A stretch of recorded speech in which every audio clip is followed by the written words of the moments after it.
Hello and welcome to Fan TV. I'm Kiri Floor and here tonight covering Toby as he wants to go out for his birthday weekend. Ever the professional, that one. Hashtag Toby out, use it as you like. Now, last night on Toby TV, we saw the Tarrant Monster hijacking JLC's Thursday night show. Villa fans Dan and Matt found it hard to contain their disappointment at not appearing alongside the hairy one, but found it in themselves to rattle on about Steve Bruce's appointment, amongst other things. Now, Burnley Ken jazzed on and jazzed off, asking if it was okay to say orgasm live on television. Toby informed him that he just had, so if not, it was too late. Ken then tried his best to get the show taken off air as the conversation sunk into new depths of depravity. I have been assured, however, that the lime green sofa has been thoroughly cleaned overnight. Delightful. Guesty joined us via Skype to talk about Joey Barton's possible move back to Burnley. Ken wasn't overly impressed with the idea, nor was Jack. Jack, however, was happy to go back to his day job of keeping the ladies moist. The less said about the remainder of that chat, the better. Leyton Orient fan Matt thoroughly embarrassed his son by chatting all about the best dogging sites for a Thursday night, and the show continued to spiral downwards. We did manage to shoehorn in some football chat with them and discuss the possibility of relegation for the League Two side. The boys from Orient Outlook Skyped in from their local art gallery to voice their objections to the possibilities, and for an all too brief moment things became ever so slightly serious. However, the minute that Kenny Ken appeared on our screens in his boxer shorts to rant about Roy Keane, it all went downhill again. He insists they were his Arsenal football shorts. They weren't, and that we should be grateful that we allowed him to see his toned thighs. Again, the less said about that, the better. Ricky Raymond was here to round things off, insisting that the violence at West Ham was blown out of proportion and that it's not the fans' fault. His claim that it was the stadium's fault had us a bit flummoxed here at Fan TV as we tried to work out if the turnstiles were possibly insulting people as they arrived at the ground. Alongside him, a pessimistic Everton fan, Simon, didn't hold out much hope for his side's chances at winning some silverware this season. But he did manage to plug his book, Here We Go Everton in the 80s. The less said about that, the better. That's what happened last night on Toby TV, so let's have a look at those highlights. You bring in Sam McQueen, third choice left back, goes straight in against Inter Milan and Man City, looks right at home straight away. What is in the water over there? Serious calcium, isn't it? Serious That's calcium. milk, I think. We've got milk in our water.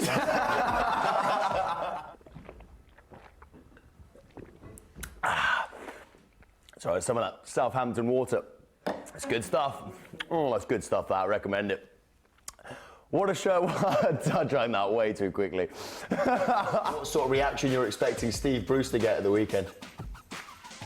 Well, obviously they're going to come up with something plastic, aren't they? They've called him all the names in the book: potato head, fat head. Let's get something a bit original from them. I mean, there is no smoke without fire. He does have a ridiculously shaped head in Not anymore. Not anymore. in their defence. He's gone from a jacket potato to a roast potato. I like Fat Dinner Lady. That's a fun nickname for him as well. No. I've also been told in my ear to ask Matt if you're upset when your dad got sacked, and we have a picture here on Twitter. was that tough to take? It was a bad moment in my life. I've never been told about that, actually. I've never even realised. It's been a while, yeah, since I saw you. I've seen Jason a couple of times, but... Jason? Is that the guy that's similar to Justin? Yeah, Justin, that's the one, yeah. Yeah, he's identical to me, has a beard and silly hair, yeah. That's the one, just checking. Well, Kyle, it's lovely to have you on the show. You're more than welcome. On the weekend, though, hell of a result. Were you both at the game? Absolutely. You were jazzing, were you? Jazzing all over the place. All over Turf Moor. In fact, there must be a record. I could smell something. There must be a song title in there. Must have jazzing all over the world. There's got to be, hasn't there? Oh, God. To this, I've got a surprise for these Bailey fans. I've kidnapped someone. Oh, what's this? What's this? Hey, I've got his brother here. What are you doing nicking his twin? I've got Bertie B. I've took him off. Do you not have him back? We got our own pot noodle. Come on, where's yours, Viz? You've got a pot noodle. It's a... Pot noodle? But you're a student. Mate, that is a luxury. That is a luxury. What did you say? £1 for that? If you get 3 baked beans for that, I'll live that life. You take the boy out of Burnley, eh? Yeah, no worries, guys. Thanks very much. Can I just say one more thing quickly? Yes, of course. Tarrant out. Did you score in the middle of the week? Me personally, I did. Lane Orient did, not in the League Cup. We went out in the first round, I think, didn't we? If you had that same picture without the police in it, it's just a normal game. It's propaganda. They make it look a lot worse. All right, fair enough. He's in the middle. Hold on 2 seconds. Throw a bit of this in Roy's face. All his principles can go and take a running jump. Because I'll tell you one thing about Roy Keane, he is no different to a cult leader, a Davidian cult leader like David Koresh. When everyone goes and like one of their enforced fasts, Roy Keane is the sort of person who'll be eating a Mars bar around the corner whilst everyone's starving to death. David. I mean, I'm glad it's after Watershed. You're showing us an awful lot of skin there, David.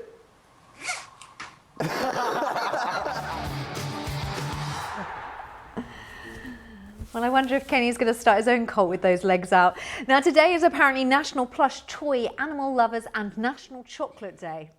If that doesn't get you excited this Friday evening, then let's see if our lineup can. First on our sofa, well, I'll be joined by Tom and Ola, both Arsenal fans. Tom is from the Football Hipsters podcast. I hope he has a beard and geek chic glasses or he'll be letting the side down. They will be here to talk about the Serial Killers Cafe and vaping. Oh, looking forward to that.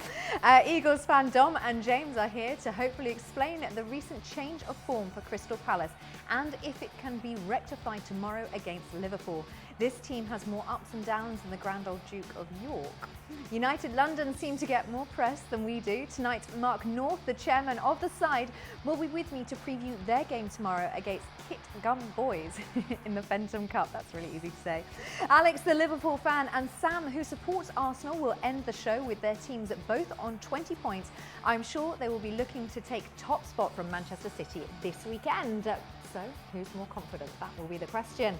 That's tonight's guest. Let's bring on our first visitors onto the Limey Green sofa. So, Tom and Ola, welcome.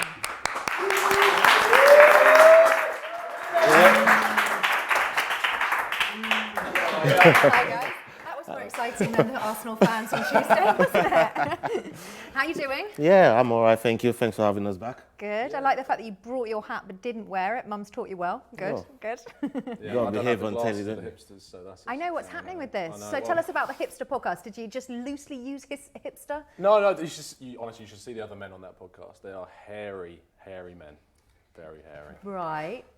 Like Justin Hairy or like a different level that we don't need to know Justin about? Hairy. Like Pirates Harry. Yeah, very hairy. That Not with the kind of glasses though, but yeah. Sorry, we are moving a bottle out of shot just there for you. Okay, so let's talk. Where should we start? Let's talk about Arsenal. Well, things are going well for Arsenal at the moment, aren't they? Surprisingly well. Well, I know you don't want to speak too soon, do you? you don't want to get carried away, do you? You know, the type of club that we are and what we've gone through over the years, we've got to learn. You got used to mediocrity. How to cope with it, not mediocrity. I wouldn't go that far. You know, West Ham is suffering mediocrity at the moment. So, if you want to call that, then yeah, all right, we'll get onto that. But you know, we've got to learn how to cope with it. Take one season, one game at a time, and 1 week every week at a time. So yeah, we just got to take it game by game and see where it takes us. But it's good at the moment, and we're enjoying it. It is good at the moment. Okay, so let's talk about Tuesday night game. I mean, it's hard, isn't it? Because I personally think that this is Arsenal's season. If it's going to be any time, it's going to be this. But let's talk about the Reading game. It was a good win, but it should have been an easy win, right? Yeah, and it was an easy win. I think it was, but I think we've looked at games like this, and we've said in the past, I personally call it the Monaco effect, in a way that we come up against these teams, a bit like Middlesbrough at the weekend actually, where we look at them and think we should be winning this game. And we did against Reading. We won comfortably and easily, and it's a shame that there was an injury in the game, but 2-0 against Reading's pretty standard. And I just feel that moving forwards, the EFL Cup isn't something that Arsene Wenger targets. It's more something that he realises it's just an opportunity to send the youngsters out. And it's actually something in the past that he said that I rate getting in the top 4 above getting to the EFL Cup final and winning it. So it's a shame that he doesn't, because I want to win trophies as an Arsenal fan. But I mean, it was a standard win, and that's all I can ask for. Okay, so the two things that you've mentioned, the Perez injury. Now, Wenger said that he thought they did that on purpose. Talk us through what you think, what happened. Tell us what happened and what you think happened there. Well, I mean, it's not a case of on purpose. I mean, we've seen Xhaka, with the Xhaka sending off previously, where it was a blatant foul. It's the same sort of case of what happened with Perez, wasn't it? I mean, but it's just an unfortunate thing in football. When you look back about in the 80s and whatever, when players were literally fouling each other for the sake of it, and nothing was given a yellow card or a red, and now we're in a different age. But for me, it is part of football. It's unfortunate for us as Arsenal fans. I feel that injuries happen as much often. Every breath, pretty much, we get an injury. So the Perez one, the fact that we've got Giroud coming back and Ramsey coming back as well, it lessens the blow. But of course, losing a player like Perez is going to be harmful to us.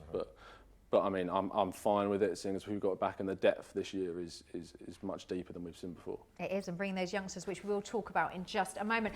Okay, but after his 2-goal performance against Reading, should Oxlade-Chamberlain start this weekend? That is your first poll, and the options are yes or no. Get voting, not vaulting, get voting on that. Now, we will be back talking all things Arsenal. If you want to tweet us in, if you want to get involved, this is your time. Don't forget, you can join in on that poll as well, and everything else we talk about. We will be talking to the Arsenal guys in just a minute more, but make sure you don't go anywhere and join us right after this break.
Getting excited, it's good, isn't it?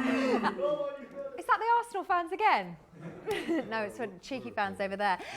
Okay, so that was our poll. Our poll was, should Chamberlain start at the weekend? Yeah. Go on then, guys, let's put this to you. Right. Sounds like you've got serious business to get off your chest.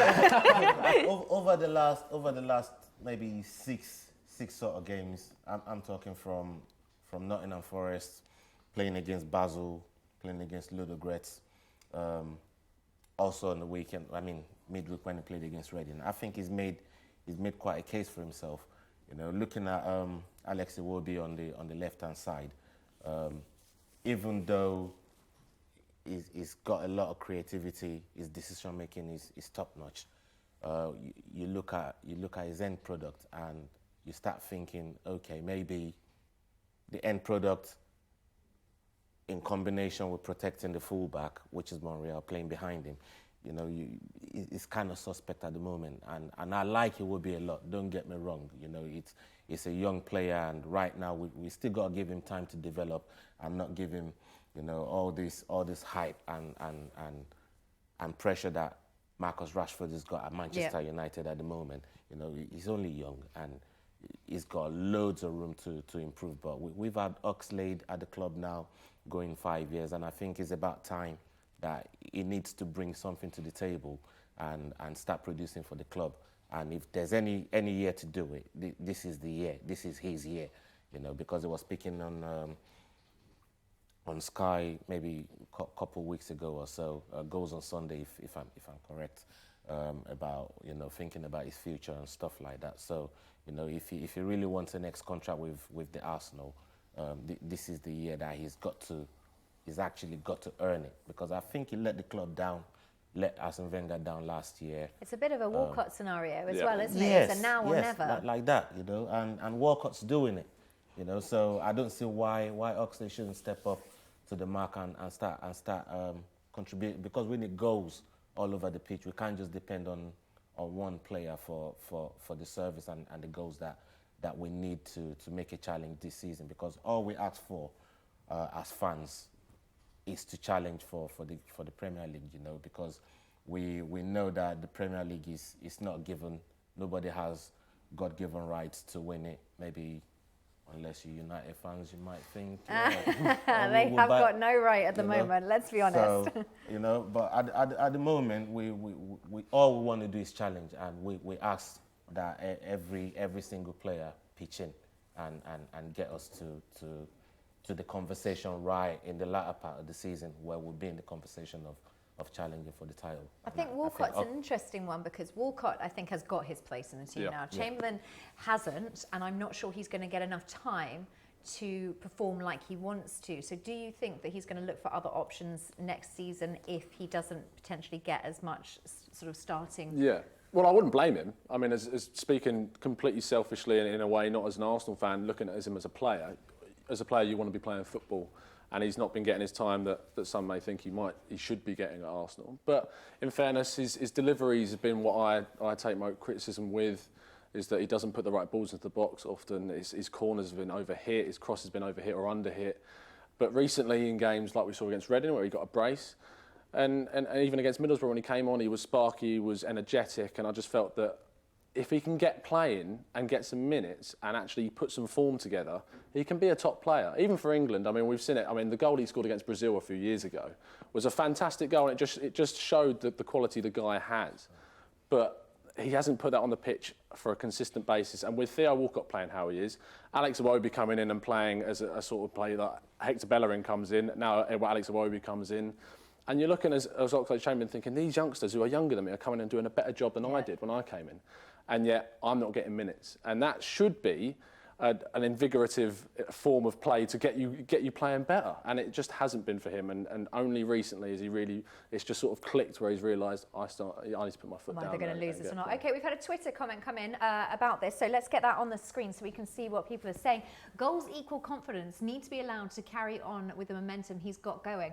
Yeah, I mean, that is exactly what you've just been saying, isn't it? That he needs time. Well, I think for the first time ever, Arsenal have potentially got two teams, really. They've actually got enough depth, and I know it's because there's not that many injuries at the moment, but for the first time you can actually see an EFL, an FA Cup team, and your Premier League and Champions League team, and that must be quite nice as an Arsenal fan for the first time in a long time. You've actually got players spare. Yeah, you know, looking into our squad, what we've got going at the moment, the first 11 that plays on the Saturdays and Sundays, and what we had playing last year, maybe 2 years ago, looking at the gaps, they were quite far apart in quality. You know, the quality between the two was day and night. And with the additions that we've made and the youngsters coming through right now in Jeff, Maitland-Niles, Chris Willock, you know, even young Rob Holding that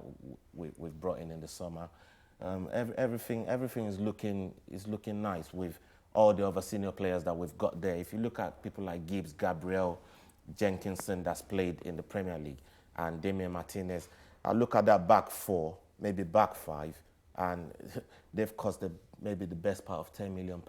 And they're probably better than most of the defence that's in the Premier League right now. Definitely better than Liverpool's, that's for sure. If you look at them, they're better than most of the defence in the Premier League right now, and they cost the best part of £10 million. So you look at them and you say, you know what, you've got faith in this young second team that we've got going on as well.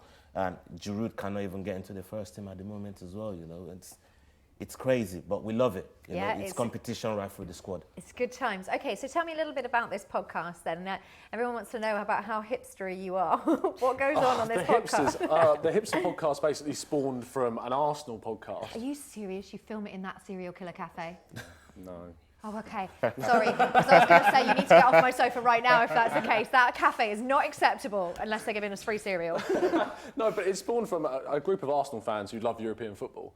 Myself, I love Spanish football, and they've got a guy who loves Serie A, a guy who loves Liga, and a guy who's a Southampton fan as well that joined in later on. I bet he didn't come first. He didn't come first, but he was well recommended from friends and people of the German league as well. So it's just a group of... We've got a guy for you, Ben. We'll send him over.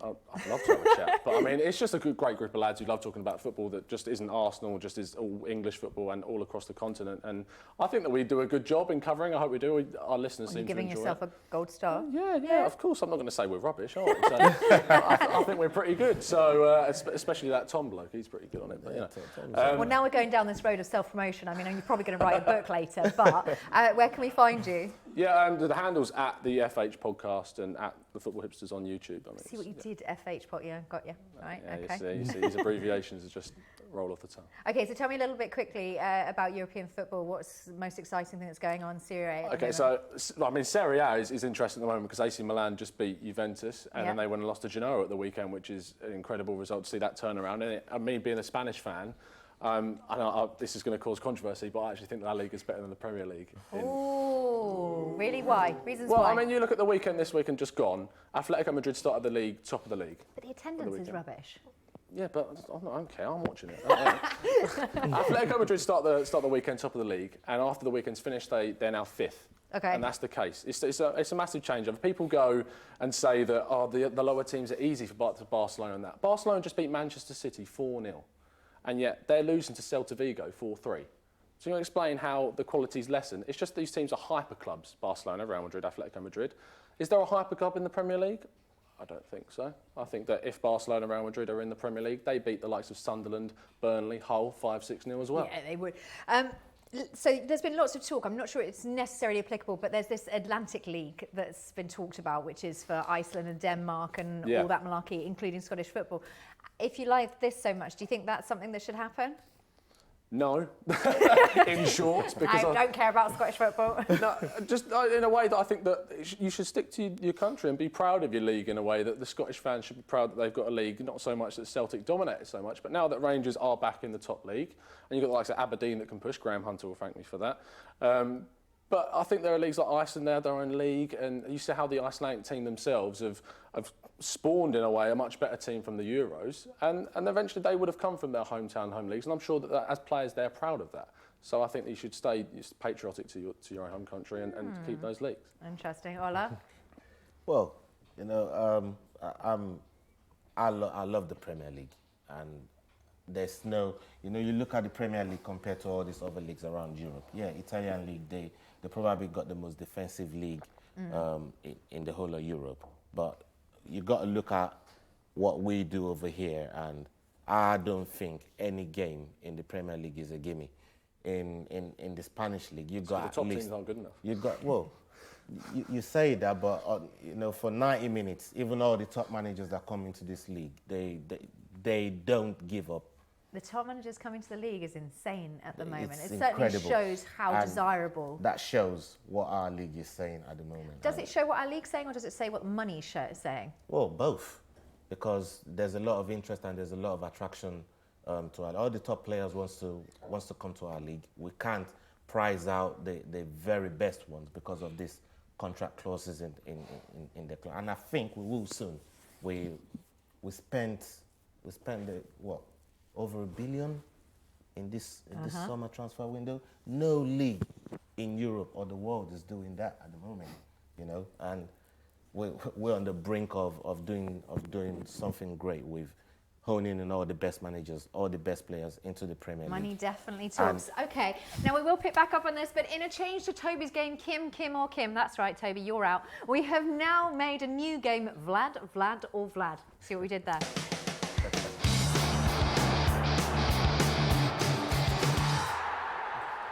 So you have to guess which Vlad out of Vladimir Putin, Vladimir Klitschko or Vladimir Schmeiser we are talking about. Okay, which Vlad tried to crush a frying pan with their bare hands?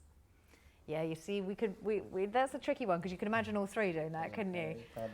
Come on, guys, give me an insight. Who do you reckon? I'll go with Klitschko. He's done some pretty stupid things, hasn't he? That sounds about right. Stronger out of all of them as well. He's the only one that I think is crazy enough to do something like that. So are you boxing fans? Yeah. Yeah? We like Anthony Joshua around here, so. Okay. Yeah. But AJ's not fighting, is he? No, it's not. But, you know, it will do. When he gets in the ring with Klitschko, segue, and I think he'll do the business. Okay, all right. A little bit of sideways boxing talk there. Okay, now Vlad or Vid. Vlad or Vlad tried. I'm so confused. Vlad or Vlad is our game. Which Vlad tried to crush a frying pan with their bare hands? Let us know on Twitter, or did I just baffle the absolute out of you? Okay, we'll see you in just a sec. Don't go anywhere.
Welcome back to us here at Fan TV. Yes, of course it is your channel, so you can join in the conversation. Okay, so which Vlad tried to crush a frying pan with their bare hands? Yeah, Tom, thanks for bullying me in the break. He said I nailed that. Okay, so we said Klitschko over here, didn't we? Who was it? Who was it? It was Putin. I wonder if he did it while he was riding that horse, all naked and stuff. Oh, no. That was Kim or Vlad, whatever you want to call it. That was it.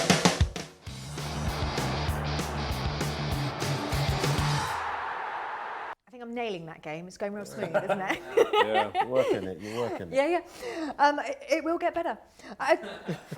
Okay, and I didn't hear that. So what were you going to do? Oh, okay, sorry. Right. Chris, our fabulous Chris, is going to join us on the screen. It is Tales from the Top Flight. Tales from the top flight.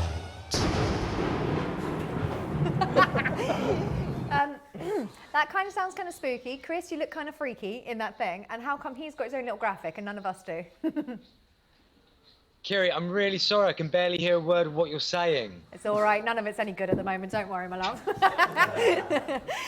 Okay, Chris, can you actually hear us at all?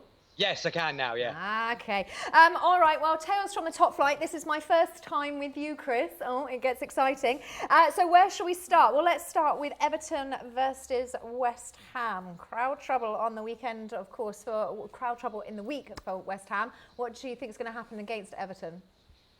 Well, credit to the West Ham fans. They've been trying to make the London Stadium feel like a football ground. The only problem is they've been trying to make it feel like a football ground in the 1970s. So, yeah, it's a tough game really for Everton because they haven't seemed to have turned it around a little bit. Bilic has found a formula and away he goes. What did you make of the crowd trouble against Chelsea? Do you think we had some guests on yesterday who said that West Ham had blown it all out, fans had been blown all out of proportion? I think the pictures kind of speak for themselves, really. I mean, look, I haven't seen enough of it to really have a fully informed opinion other than just making a few wisecracks about it. But, I mean, I think even if the pictures are anything like that, you'd prefer not to see that in the grounds nowadays, especially when, if you're looking at it from West Ham's point of view, it being a beautiful, corporate, child-friendly arena, probably best not to have the blokes sort of thumping seven shades out of each other. Brilliant, yeah. And I think some of the arrests that were made were on some very, very random charges that I've never heard in football grounds before. Okay, let's move on to Chelsea, Southampton versus Chelsea. Chelsea, of course, coming off the back of that really disappointing loss, but then a great win the weekend previous. Yeah, I mean, JT returns for Chelsea in the week and they lose, having looked really rock solid for the last few games. So was that a coincidence, I wonder? Southampton are looking really, really good at the moment under Puel. They're playing some very good football. As I say, every time I mention Southampton, I tipped him to get the sack first of all the Premier League managers, which shows what I know. I think Southampton actually at their place might do well here, and Chelsea will probably be happy with a point. Okay. Okay, what did you make of their loss? Do you think it was John Terry? It can't be John Terry, but it was a random loss against West Ham. Realistically, I think Chelsea are looking at getting their European spot back, but probably not by winning, well, definitely not by winning the League Cup now, but certainly not with the intention of winning the League Cup in the first place. They've got bigger fish to fry, like quite a few of the sides. Terry in a back three, though. Louise in there with him, that's going to cause them problems. Okay, Man United versus Burnley. I think that hopefully that should be an easy one for Mourinho. He darn well needs it, doesn't he? Well, things are looking up for Jose, aren't they, all of a sudden? First, he finally gets that 1-0 win he's been trying to get for the last few games. I mean, third time lucky and all that. But better than that, it was against Pep. And even better than that, there's some crazy transfer talk going around that Inter Milan might be prepared to take Wayne Rooney off his hands. Now, if he can find anyone willing to pay the money to get rid of Rooney, I'm sure he'll be absolutely delighted. But also, AC Milan are interested in Depay. So there could be some good transfer money coming in for Mourinho at the end of it. Incidentally, the defender Bailly picked up quite a bad knock in the game against City in the week, and looks like he might be out until Christmas. Which, bearing in mind, he was the one defender who looked like he might know what he was doing in the United back four recently. That could be a little bit of a blow for Jose. Well, in other news, it looks like Everton are happy to take Rooney if they want him. Yeah, I think that might be for a few shirt sales more than actually thinking he can add anything to their team. Lukaku will soon get a little bit annoyed if he's not getting the ball off him. Okay, West Brom versus Man City. It's all sort of falling apart a little bit for City at the moment. Well, yes and no. I mean, first of all, the West Brom fans are absolutely over the moon that Pulis has agreed another one-year extension to his deal for the Albion, which means they get another year of only seeing their team score from set pieces. Pep says he needs a little bit more time to adapt to the rigours of the English Premier League, having a few weeks ago saying, look, I'm used to intense football in Spain and Germany. So Pep's kind of backtracking a little bit there. But he's actually come out and said that West Brom are a very, very special side. I don't know if he was doing the little inverted speech commas when he said special, because we all know a few people are a little bit special like that. Okay, now does Aguero look injured? He doesn't look right at the moment. Aguero, he's come back from international football, having missed a penalty for Argentina, and he looks like a completely different player. Ranieri made a comment a couple of weeks ago for Leicester when Okazaki comes back from international duty. Ranieri reckons he sent his brother back in his place. Maybe something like that's going on with Aguero, because he certainly doesn't look like the same player as he did before the international break. And to make it even worse for Kuhn, there's now links with him and Spurs, which is really going to damage his morale further. Okay, so moving on, Stoke and Swansea. Why on earth do you think Stoke are such slow starters? I'm not enough of an expert to be able to explain that. All I know is that Mark Hughes likes going to buy players that would have been really good on Football Manager 2009 and trying to turn them into a half-decent team again, paying extortionate wages and trying to get them to play really good football. It's not what the Stoke fans want. It's not what the Stoke fans are used to. But it's a tough game for Stoke and Swansea in many ways. Glenn Johnson, though, what a week for Glenn Johnson. He's been linked to Barcelona of all places, which has got to be the craziest transfer rumour of I think the that week. might be a misprint. It's got to be, hasn't it? I mean, I think Barcelona have given up chasing Bellerin because nobody can catch him, and they're going after Glenn Johnson. He's been recalled to the England squad this year, and then also Barca want him. And he must feel like it's 2006 or something. His PR machine's just working real hard. Okay, any thoughts on Bob Bradley? Bob Bradley, he hasn't really done much since I last spoke about him. I'll be interested to see his attire at the weekend and if he's going to continue with this consistent theme of a black polo neck. Okay, interesting. Good to know you're worried about clothing as well. Now, Middlesbrough and Bournemouth. I have absolutely nothing to say about that game. Bournemouth will look very, very pretty in spells. Borough won't, and there might be some goals in it, but there probably won't be.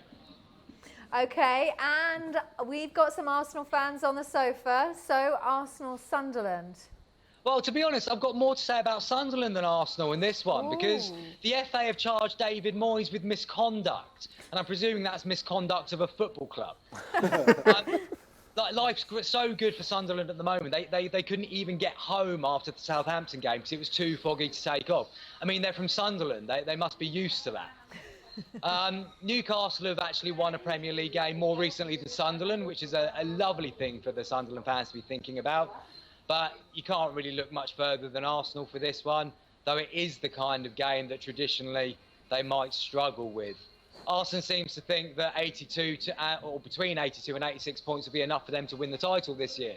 So who knows? Now, what about Ryan Giggs out for the running of the Wigan job? What do you make of that?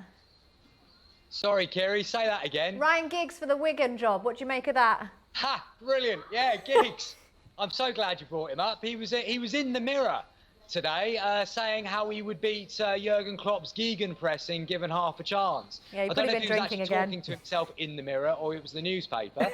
But if he takes the Wigan job, pretty sure he's never going to get to put that theory to the test. Brilliant. Thank you so much, Chris, for taking the time to talk to us. Everyone's absolutely loved your insights. So we will catch up with you. Well, I think Toby will probably catch up with you. This may be the first and the last time we do this, Chris, so just remember this moment for a second. Thank you so much. It's been memorable. Thank you. Take care. Absolutely brilliant. Okay, he didn't have much to say about Arsenal. Well, no good news is good news, isn't it? No news is good news? It's not the same. Yeah, that's that one. What you said. You're doing as well as me. What I'm trying to say is, if we haven't done nothing majorly wrong since Liverpool, and counting on the goals that we've considered in maybe 13 games, eight goals in 13 games, and we're still building partnerships with a lot of the players that we're currently fielding on the field of play. So people like Olseni and Mustafi building relationships, Sanchez and Ozil continuing from where they left off, Bellerin and Walcott, that's a new partnership because Walcott didn't really bring nothing to the table last year, but we love the new Walcott, what we've got right now. The Walcott that wants his contract back. That one, and it will be with Monreal, they still need to find a way to coexist, if you like, to make a very formidable partnership. So it's still all work in progress, but we like the direction it's going. So yeah. I bet you do. Okay, just quickly, Ozil, Ballon d'Or, Wenger, oops, should he have been nominated? Should he have been nominated? Honestly, and it's might annoy a lot of Arsenal fans, but I don't think he should, in my opinion. He needs to add more goals to his game to get recognised in that way, to be a Ballon d'Or nominee. You have the likes of Messi and Ronaldo who are just scoring more goals than they have games. And Ozil's game is based around his assisting, but to be considered in that criteria of a top player, he needs to be scoring more goals, and he's not doing that at the moment. Definitely. Okay, we've had some tweets in, and let's get those up on your screen, see who's saying what. Okay, No Chamberlain shouldn't start, scored a few goals after 4 years in the side, and warrants a start over Iwobi, our best prospect. Interesting. Guys agree? 50-50, but I still think, you know, Alex Oxlade-Chamberlain needs some kind of run to put something Definitely. to the Let's get the next tweet on your screens. Oxlade-Chamberlain should start because he scored against Reading in the League Cup tie. That's not how football works. Yeah, I think that's a fair point. We don't need to disagree or agree with that. That's exactly how it is. Okay, so after his 2-goal scoring performance against Reading, should Oxlade-Chamberlain start this weekend? Yes or no was the poll. Let's get the results of that on your screens. Oh, well, we're not going to get the results here. People can still vote on that. You can still vote. So if you want to let us know your opinion, you can tweet us in as well as voting on that. Your options there are yes or no. Okay, make sure you stick with us. The Arsenal guys are going to stay on the sofa for a little bit longer. We'll see you in just a sec.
Welcome back to us here. They're so excited, it just gets better. Seriously, yeah, you might want to shout about Palace a bit more. They're going to need all the encouragement. Okay, so, well, it's true, you can't boo me. Boo Pardew, not me. Okay, so... yeah, I know we have a Pardew in our gallery. It's all, I should just stop talking about Palace. Okay, so have you seen this? A pub put out their little bill of who was playing up in Glasgow, and they put Celtic versus Mönchengladbach, but they couldn't spell it. To be honest, I struggled to say it, strongly struggled to say it for ages.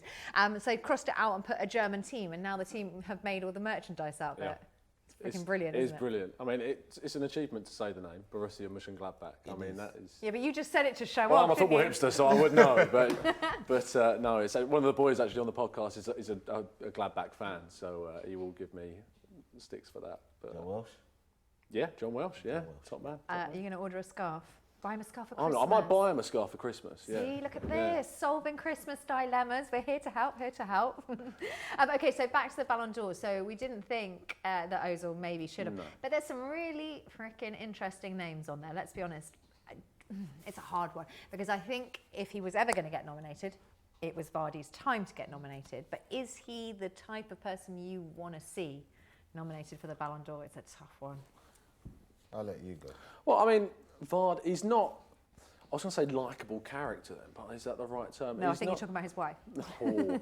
But I mean, popular character in terms of, you look at the likes of Ronaldo and Messi and these continental players, is the ones you think about, these street footballers that you think of the Ballon d'Or scoring more goals than they have games, I previously said. But Vardy, is he a Ballon d'Or nominee? I wouldn't say so. He's more of a poacher of a striker than anything. I mean, he scored that wonder goal against Liverpool. Yeah. But I'd say he's more of a poacher of a striker. But I mean, if there wasn't going to be a season where he's going to get nominated, when they win the league for Leicester, is probably the only time you will get nominated. Well, if anything, I mean, the story is great and all that with Leicester winning the league, and you sound bored of it already. And, the story is great, but let's face it, Ballon d'Ors are, it's something that highlights greatness, isn't it? The world's greatest. I don't know, because the Premier League is classed as the best league, apart from with Tom, in the world. And they won the league, so it's only logical. But it doesn't feel, I think maybe because it's his age. I've just been told he drinks rum out of a Lucozade bottle. I'm not sure we should hold that against him. I respect him for that. That's fair play. But also Dimitri Payet's a weird nominee as well. Have we got a West Ham fan here? No, that's somebody that's gone to the Euros and actually done something. Performed. And then get knocked out by Iceland. Okay, yeah. But still, I'm not. We have to look at it in perspective and think what the guys have brought to the table with the international team and their club sides. Which you could link to Alexis Sanchez. Why hasn't he been nominated when he wins back-to-back Copa America title? There you go. And then has a stunning end to the season last year, and then started this season brilliantly. Yeah, he's not been nominated. I think Alexis and Payet has a much better shout than Vardy. But I feel, I don't know, because I can't imagine for a single second they do this, but I feel like Vardy was sort of, well, we know he's not going to win it, and it's probably the only time he's going to get nominated, so maybe. Give him the chance. Who out of the Ballon d'Or list do you think would you like to see win it? Because we know probably who's going to win it, but... Yeah. I mean, would I like to see win it? It's a tough one. I mean, it's a controversial character, but I do like Ronaldo. I like him. Even as an Arsenal fan, I like him. I don't know why. Maybe it's an egotistical thing, that it's that personality that I like. He likes himself a lot, yeah, so he does. maybe it just But I like him as a footballer. I love the power and the shots he takes. Not so much this season for Real Madrid, but I think he deserves to win it in the case that he's done it on the international stage this year. In terms of Messi losing the Copa America in the final to Chile, and Ronaldo. Getting... I like Messi, and I think Messi's got a great shout of winning it again over Ronaldo and the others that's on the shortlist, and that's just down to consistency after consistency, year in, year out. Even when he goes off injured, comes back strong. I think it should be Messi again. Okay, so take Ronaldo, Messi out of this. What about a Neymar? If I'm going to be honest, I would say Suarez. If taking everything away, taking personality, just looking at football and footballing reasons alone, then I'd actually make a shout for Suarez, and I think he's been phenomenal over the last campaign, going into this campaign. Times when Messi and Neymar has been absent from the club, he's literally carried Barcelona on his back, and he's been absolutely phenomenal. Do you actually think he ever stands because of his personality? I think that's a big thing that will stand in his way from the people that vote for that type of. They don't like that type of player, do they? The people that vote. But beyond Suarez, Griezmann's got a shout. I think Griezmann has got a massive shout after his performance in France in the Euros and what he's done for Atletico. It's transformed them, or not even transformed them, but just elevated them that little bit extra with his goals. And I think he's a cult hero for them now. And I think he could be in the top 3 along with Suarez. It's out of them two, I think. Griezmann and Suarez. Those two will be either the 3rd place. I tell you who's not going to be in it again. Pogba ain't going to be in there. Pogba's not, no. Not at the moment, but as you said, international performance. It's Even Kante was keeping him on the bench in Euros. You know, would you believe that? Kante in there. So. I know this is something that Arsenal fans don't want to talk about, but we've gone there, so we may as well. What do you make of Mourinho? He's been in the press. He's been fined. He's been fined for the FA. I think if it had been anybody else, they wouldn't have been fined. It's almost like the FA just like fining him, which is fair enough because the guy's a bit of an idiot. Let's be honest. Mourinho picks a fight with his own shadow. But does he do this in order to take away? Because isn't it funny how we're all talking about Mourinho all the time and not about the poor performance at United? He's a deflective manager. That's what he does. He put out what he was saying about his personal life and how he's having an awful time of it. He's stuck in a hotel. But he didn't really say that. Has anyone actually listened to the full sentence? No. Yeah. I don't try and listen to Mourinho if I can. The full sentence is really not that bad. It's just like a literal snippet, but he knew that was the snippet that the point stands on the fact that I think he deflects all the time. His post-match conferences where he talks for 8 minutes long, he just tries to take it away, get it all onto him, and 1, because he loves the attention, and 2, because he realises that he hasn't done the best of job in the game, and he's trying to deflect away from that performance. Oh, I'm going to say it just to ruin your day. England manager? No. For who? Well, there is rumours out there that the reason he has put himself out as lurking in a hotel with Mkhitaryan, weirdly, is because he doesn't want to settle in Manchester because he wants the England job. That's probably the dream job he's been after all along, rather than this Manchester United job that he landed and claimed that was his dream job all along. You know, you look at Mourinho and you can't take away nothing. You can't take nothing away from his achievements. You know, and he's gone round and he's always backed up his talk. I just think a lot. Well, especially in the Premier League, you know, you do something one season and the rest of the league go and gather some kind of dictionary encyclopedia against you and they find out what you're doing to succeed and they block it. You know, so you've got to find other ways to try and succeed in the Premier League. And at the moment, I think he's struggling with it. And he's really, really good at deflecting the blame away from the team.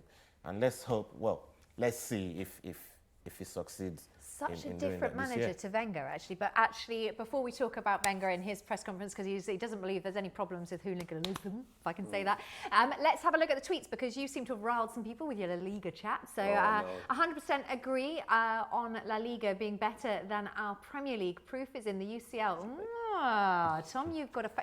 I do know that guy. Yeah. Brilliant. So did you ask him before to tweet in, or is he part of the hipster crew? No, he's not. He's part of when we talk about Arsenal. The money pays. That's the check is in the post. You giving him pot noodle as well? Pot noodle seems a high commodity around here. Yeah. Okay, next tweet on your screens. Let's get that up. Prem is better for me. Bayern would win the Prem, but Bundesliga is nowhere near. If you get me. Oh, he might have got a bit street with his ending there. Sean, you're trying to be cool. Did you want to fit in the hip? Do you know him too? Is he part of the hip? No, I don't know who that is. Because he's got his hat on backwards, so he might be. I don't know. He hasn't got long hair. Does that qualify for him? Does that qualify? His glasses. Like, is there like a dress code? I'll give him it. Well, and seeing just by looking at me, I don't really pass as one, but it's the beard, the glasses, and the long hair. But I can't just commit that much. You don't want to commit, yeah. No, the missus would kill me. Okay, so for the first time in ages, Wenger's been quite vocal in this press conference. I was surprised he talked about other issues, which was unusual. I mean, first of all, talking about hooliganism in the Premier League. What did you make of him speaking out on other topics? It's really not like him. Well, go on, Ola. You know, Wenger's always been vocal. If you look at all the madness that went on last season with doping and drug testing, I think he was probably the most vocal manager out there with mandatory drug testing. That so. I mean, while you're talking, we've got some pictures of hooliganism just to aid with your conversation. So, there you go. Naughty. There's hooliganism going that on. Was Arsenal. Seriously, that's as exciting as our Spurs at Arsenal. You see. Yeah. That's what happens when you invite Chavs into your And that house, was Arsenal at Spurs. I mean, this is as we rowdy as Arsenal fans get. We didn't do that. We did not touch that. That was like that when we got there. That's the Manchester Manchester City Yeah, fans. Man City Man United. fans. Darn those Man City fans. Well, they're getting trained by the best of United fans, aren't they? But I mean, compared to other countries, I don't think we're as bad. I think there's a story about Icardi, Mauro Icardi, the Inter Milan striker. Yes, he recently published a book where he spoke about the Inter Milan fans in a certain way that he said he would bring his Argentinian mates over to take all the ultras on, and they camped outside his house shouting abuse. Bring it. So, yeah, so I don't think we're as bad as what other countries might be. Yeah, we're definitely not given those pictures, one just knocking down a sign. Okay, so let's wrap up this poll. Should Oxlade-Chamberlain start this weekend? 73% said yes, 27% said no. We were kind of half-half on this, weren't we? Yeah, it was 50-50. Okay, fair enough. And also, I think we've got another tweet in, have we? There we go. Number 3 of his goals this season have been against Forest and Reading. He's too inconsistent. When everyone else is fit, he's not in it. Yeah, we kind of agree with that as well, right? Shout out DT. It's come up with a very good point there, but at the same time, when you score goals, you carry the form into other competitions, and I think that's going to give the manager some kind of headache going into the selection process on the weekend. So we'll see what he does. I know, but it's such a good headache for Wenger for the first time. It's not shuffling through injuries. It's thinking, actually, I've got players. It is Arsenal season. If ever there was a season, it is Arsenal season. We say that every year, though, don't we? Okay, well, before you get into every season and the 4th position, guys, thank you so much for joining us. The Hipster Podcast, of course, you can search that away and find that if you want to listen to you guys. It's been fantastic having you on. Tell us where we can find your Hipster Podcast again. At the FH Podcast. At the FH Podcast. There you go. Thank you so much, guys. Okay, make sure you join us in just a moment. Plenty more football talk and plenty more Vlad. Don't forget, if you are watching on YouTube, refresh those screens.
Hello and welcome back to Fan TV. Well, the Arsenal fans have stood down and the Crystal Palace fans are here. So I guess let's get straight into it. Let's get the Crystal Palace fans, Dom and James. Sorry, not Tom. Tom's just left. Dom, get your bum on. James, get your bum on.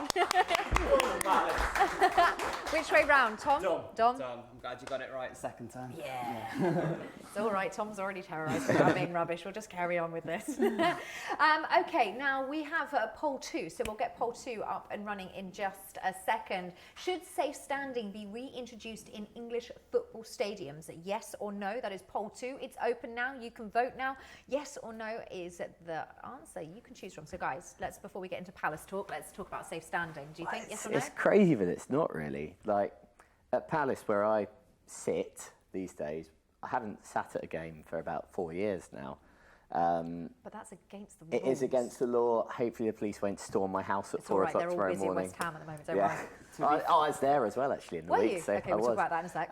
But they have it in the continent. They've got it in Scotland now. I don't see why they don't. To be fair, our owner condones standing. He said it's part of the game.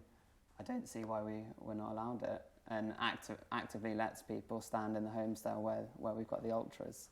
And realistically, with the folding seats, then there is the option if someone wants to sit down, and it's safer because standing in front of a folded seat over a seat out is much more... It would stop half the fights at West Ham, wouldn't it, really? Well, because there'd be no seats. Well, no. Yeah. A, they wouldn't have seats to press each other, and B, like, half the fights have been about who's standing, who's sitting. If you said, right, this area is for safe standing, this area is for sitting, people aren't going to argue over it. Weirdly, I know we're not West Ham fans, so we won't, weirdly, there are places at West Ham where there are no seats and they're sitting on concrete anyway. Really? Yeah. That's the Olympic Stadium? Yeah, weirdly, there's a space where there's no seats. Are they just squatters who sneak in? Well, I don't know. It's supposed to be there. There's one. I'm not exactly sure where. East End wide boys, they're sneaking anywhere, won't they? Okay, so you were at the game? I was. What were you doing? Were you shouting abuse at West Ham fans? Yeah, well, I was throwing newspapers.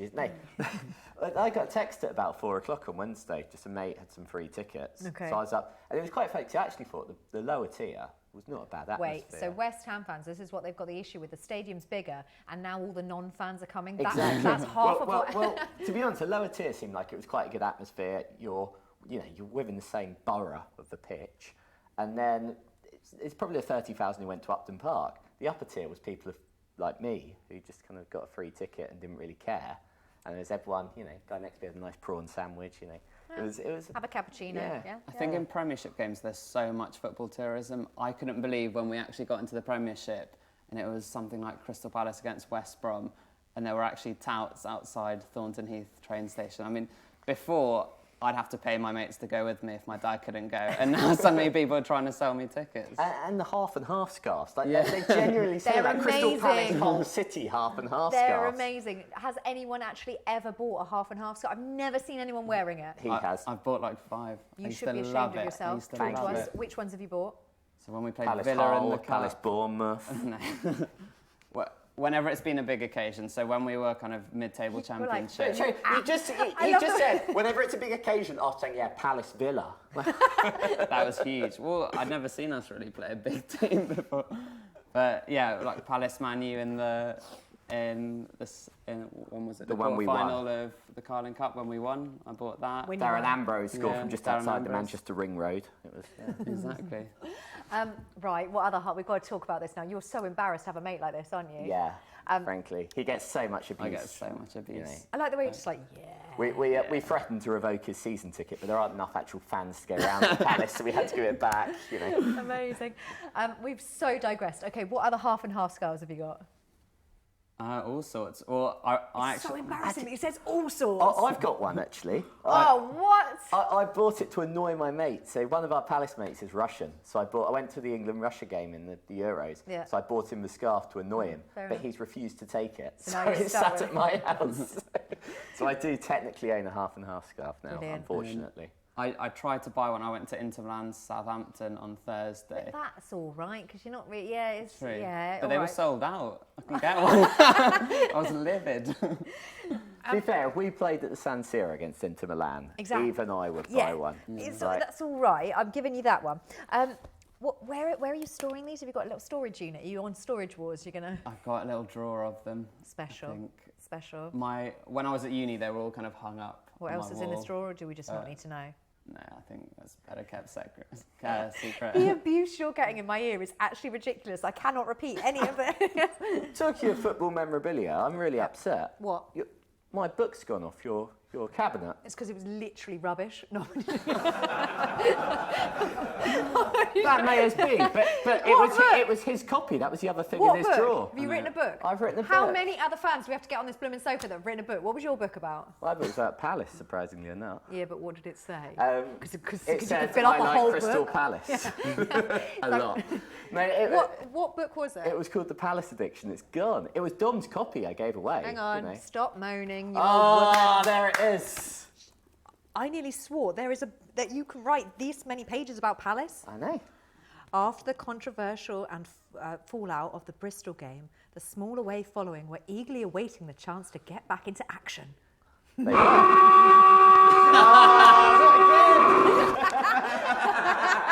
I like that. Hang on a minute. Whoever's in control of that buzz, how did the half and half scarf conversation not get a Michael Owen buzz? But that did. I brought it to life. You did. It's your I think charisma. Everyone's inspired now. And this is your copy. This is my copy. You give it back if they're not going to show much it. you value it. I wasn't going to read it, so I'll give it away. James, you better sign it because no one's going to believe that you actually wrote this. I know it's got my name on it. Yeah, I know. Palace Addiction. Buy it on Amazon or the club shop. There you go. The club stock it. The club stock it. James, what's going on? They sold out within about 3 weeks. No of one getting believes it. that. Did your mum get in there? She got 99 of the 100 they first We've all bought. been there. Okay, so what else? What is this book about? Tell me. So basically, it starts off as a pretty mundane challenge of going to every game in the season and try to comically look at the kind of weird people you meet, like Dom, when you go to football. Did you meet him lurking somewhere? I did when we lost 5-0 at Derby. And that's how you make most of your friends. Yeah, isn't it? losing 5-0 Hands at of God, Derby. man of honour, spirit of worry. Julian Speroni. There you go. Oh, okay. But basically, it's the season we went into administration, so I sort of looked at why people obsess over You football. just thought you'd rinse the fans or something in case they wanted to buy it for Christmas. Well, 2,000 have, so, you know. 2,000 books have sold. 2,000 books sold, yeah. Smashed it. Harry Potter, eat your heart out. Exactly. He was the #1 sports Book on Amazon. At one point. His mum again? I think it was all the reviews that she wrote. Mum's one of 10 kids, you know. That's Brilliant. Okay, well, I suppose that we should talk about Palace. Right, so playing Liverpool. Easy 3 points. Yes. you know, in our lifetime, we've actually beaten Liverpool more than they've beaten us. Good stat. Did you read that off the BBC? No, looked it up myself. Well done, well done. All right, well, I write books, you know. we'll part that conversation. Need facts. We'll part that conversation just for a minute, John, because of your ridiculous comment. We're going to have to take that off the table for a minute. Oh, look at him, he really believes it as well. You actually believe you're going to beat Liverpool? Yeah, why not? Okay. Well, we usually do. Yeah, You we've know, got to beat someone. it's almost boring. Even Trevor Francis managed to beat Liverpool. He didn't beat anyone. Okay, so defensive problems. Let's start there. So it was Pape Suarez injured. Scott Dan's supposedly going to be back. Yeah, but is he going to make any difference? Yeah, he'll score goals. Okay, all right. He's our top goal scorer. He's our best defender. He's the leader. He probably runs a club shop as well. That's why he's That's top why, man. that's why you're He's talking a man about who him. knows what he's doing. I don't want to hurt you any more than I already have because the book's great and the half and half scar's just absolutely brilliant. But any chance he's overrated? Scott Dan. He's underrated. Oh, right, yep, go on Sorry, then. who's overrating him? Yeah, I was on the BBC. They were talking about potential England centre-backs because everyone was BBC injured. might be. Well, he reads And it. I they don't. did- they Got did- my own information. No, they didn't even mention Scott Dan. They mentioned someone I'd never even heard of. Who did they mention? I don't know, I hadn't heard of him. Was it like a Ballon d'Or nominee or something? Well, if Jamie Vardy can get it, you know. Yeah, exactly. Fair enough, fair enough, fair enough. Okay, now interesting stats coming out of the Leicester game. They actually had 23 shots on goal, 6 more than Leicester did, but still not getting the back of the net. Yeah, we don't like scoring. We're bored Just of to it. like show the potential We there. only Scott score Dan's against not playing. Liverpool, you know. You hope you score against Liverpool. No, we always do. You've not done your homework. Come on, facts. So check our recent record against Liverpool. Hang on. Other than when that cheating scumbag Benteke dived in the last minute last season. You know the guy that's your only hope for scoring goals. Yeah. All right. Yeah. Other than that scumbag as he was then, he's a reformed character now. Yeah. That's the only time they beat us. So that's what I was just looking at. My stats say you lost against Liverpool. So we signed Benteke, so now we'll win. Right. Yeah. Feelings on Andre Mariner? Who? The ref. Oh, we don't like him. He's a ref. Yeah, we always get... I love this, unbiased. We always get S-word refs is the chant that starts at every single home game. Good effort on not swearing. Yeah. I had to rein it in there. Yeah, good effort. S-word. Yeah. Now I really want to know what S-word... Sugar. Sugar lumps. Okay. Too much in your tea, it's terrible. Okay, now Kim has turned to Vlad. Oh, no. Are you excited? Well, he claimed to know Kim Jong-un last time. You know, it all got a bit weird. He's gutted that he's been removed from this segment. It was only because he said Palace would beat Liverpool, and now he's gone. You get kicked off. What happened to us soon? Okay, so you have to guess which Vlad out of Vladimir Putin, Vladimir Klitschko, or Vladimir Smyser we are talking about. Which Vlad has a star named after them? It's got to be Klitschko again, isn't it? Well, the thing is, Smeech has scored against Palace, so he can do anything. That's the problem. Okay. Anyone who can score against Palace is some superhuman being. You have been drinking. I did see beers under your drink. There is only one explanation for this ridiculous conversation. Guys, any ideas on who's got a star name? Trump's got a star named Well, I was after going to say Putin's egotistical enough to name one after himself, isn't he? Are we talking a Hollywood star or a star in the sky? Because you can buy those. Anyone could get those. Easy. You can become a lord. You can do anything. Okay, well, no one's giving me any information, so I don't know what star it is. We'll work that out after this break. Probably a magic star. Make sure chocolate. you don't go anywhere. We'll see you in just a sec.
Welcome back to us here at Fan TV.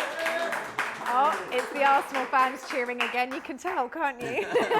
Well, it's not like the Emirates then. You can't hear them there. Oh, yeah. Okay, sorry. Kim / Vlad. Which Vlad has a star named after them? Did anyone guess? Anyone? Putin. No one cares about my game, do you? Just it's shoddy fan work over there. You think Putin's got it? Yeah. Okay. Why not? Smeech. Yeah, was Klitschko. Well done, boys. Doesn't that was do well for our Kim / predictions for Vlad. tomorrow.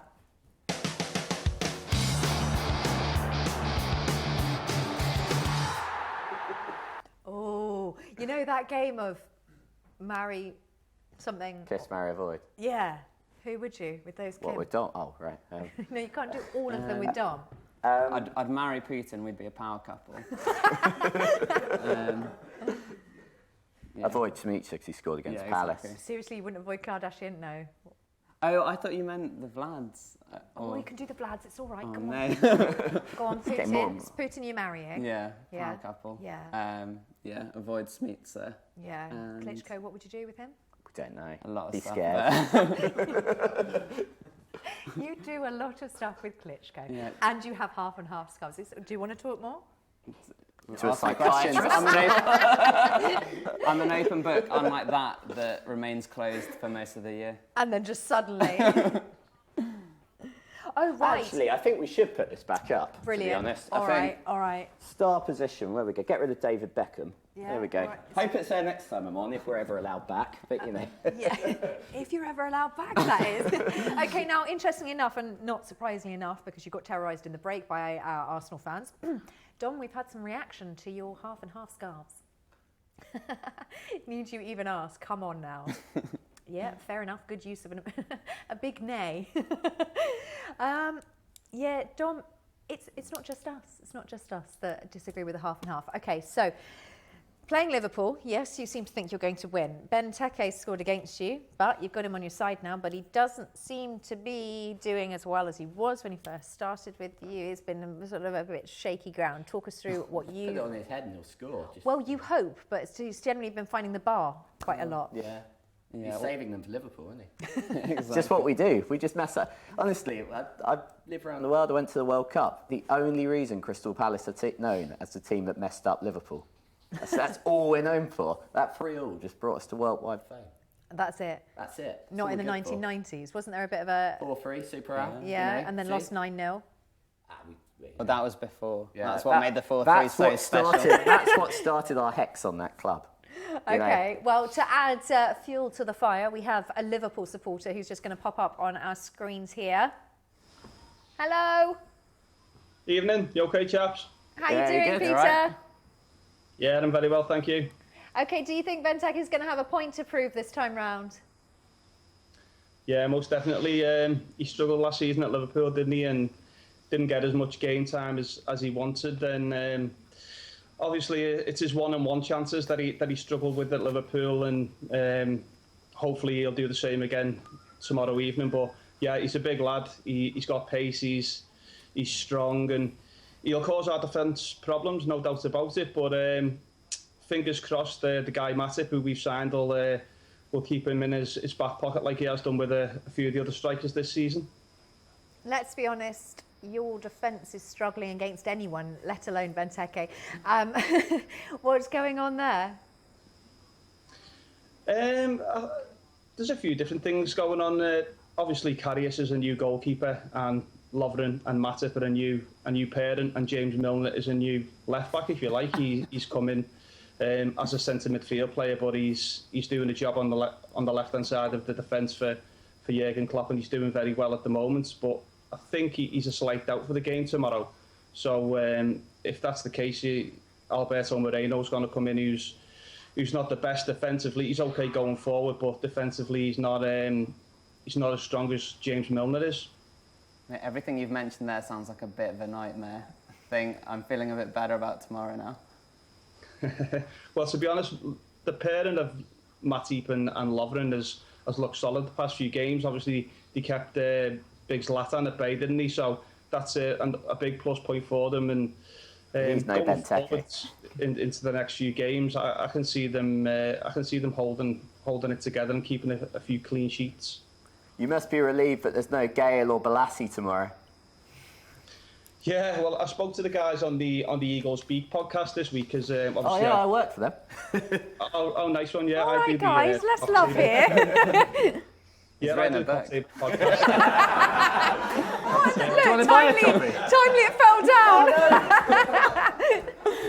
Go on, Peter. Sorry, rudely interrupted by this book banter. Palace Addiction, buy it on Amazon. Yeah. Yeah, sorry, could we start again? What was the original question? Relieved that Balassi and Gale aren't playing after they've terrorised you. Ghosts of Liverpool's past, some might say.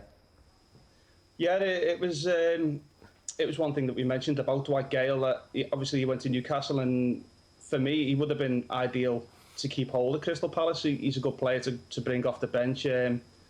When teams are tired, and he's got legs, hasn't he? He's a little live wire in the box. He knows where the goal is, and he causes all sorts of problems for opposition defences. And I was slightly...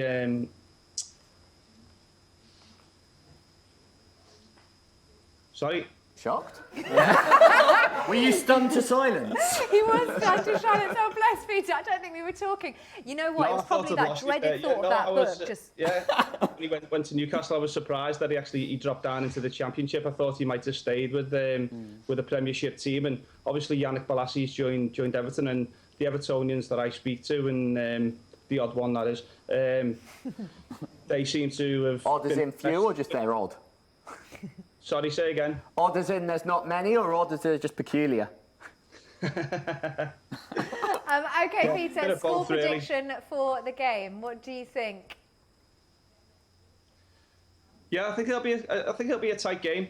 I think with the Crystal Palace stadium, Selhurst Park, it's not as big as what Liverpool are used to playing. They like to play the expansive football. They like to make the pitch big, and obviously that's a tight ground. And the crowd, once they get fired up at Selhurst Park, they can make a real difference. But if we can get an early goal and silence the crowd and play our game that we have been doing in the past previous away games, like down at Chelsea and at Arsenal in the second half, especially, then I think we can go down there and pick up a victory. Hopefully, pick up the 3 points, 2-1 victory, in my opinion. Oh, we got them. Okay. Thank you so much, Peter, for joining us. I hope you get your score prediction. See you later. Cheers. Bye now. Oh, sorry, our producer says, who is a Pardew that she hopes he doesn't. See, you've got fans, they're just in the gallery. For all the intelligent people are, I heard.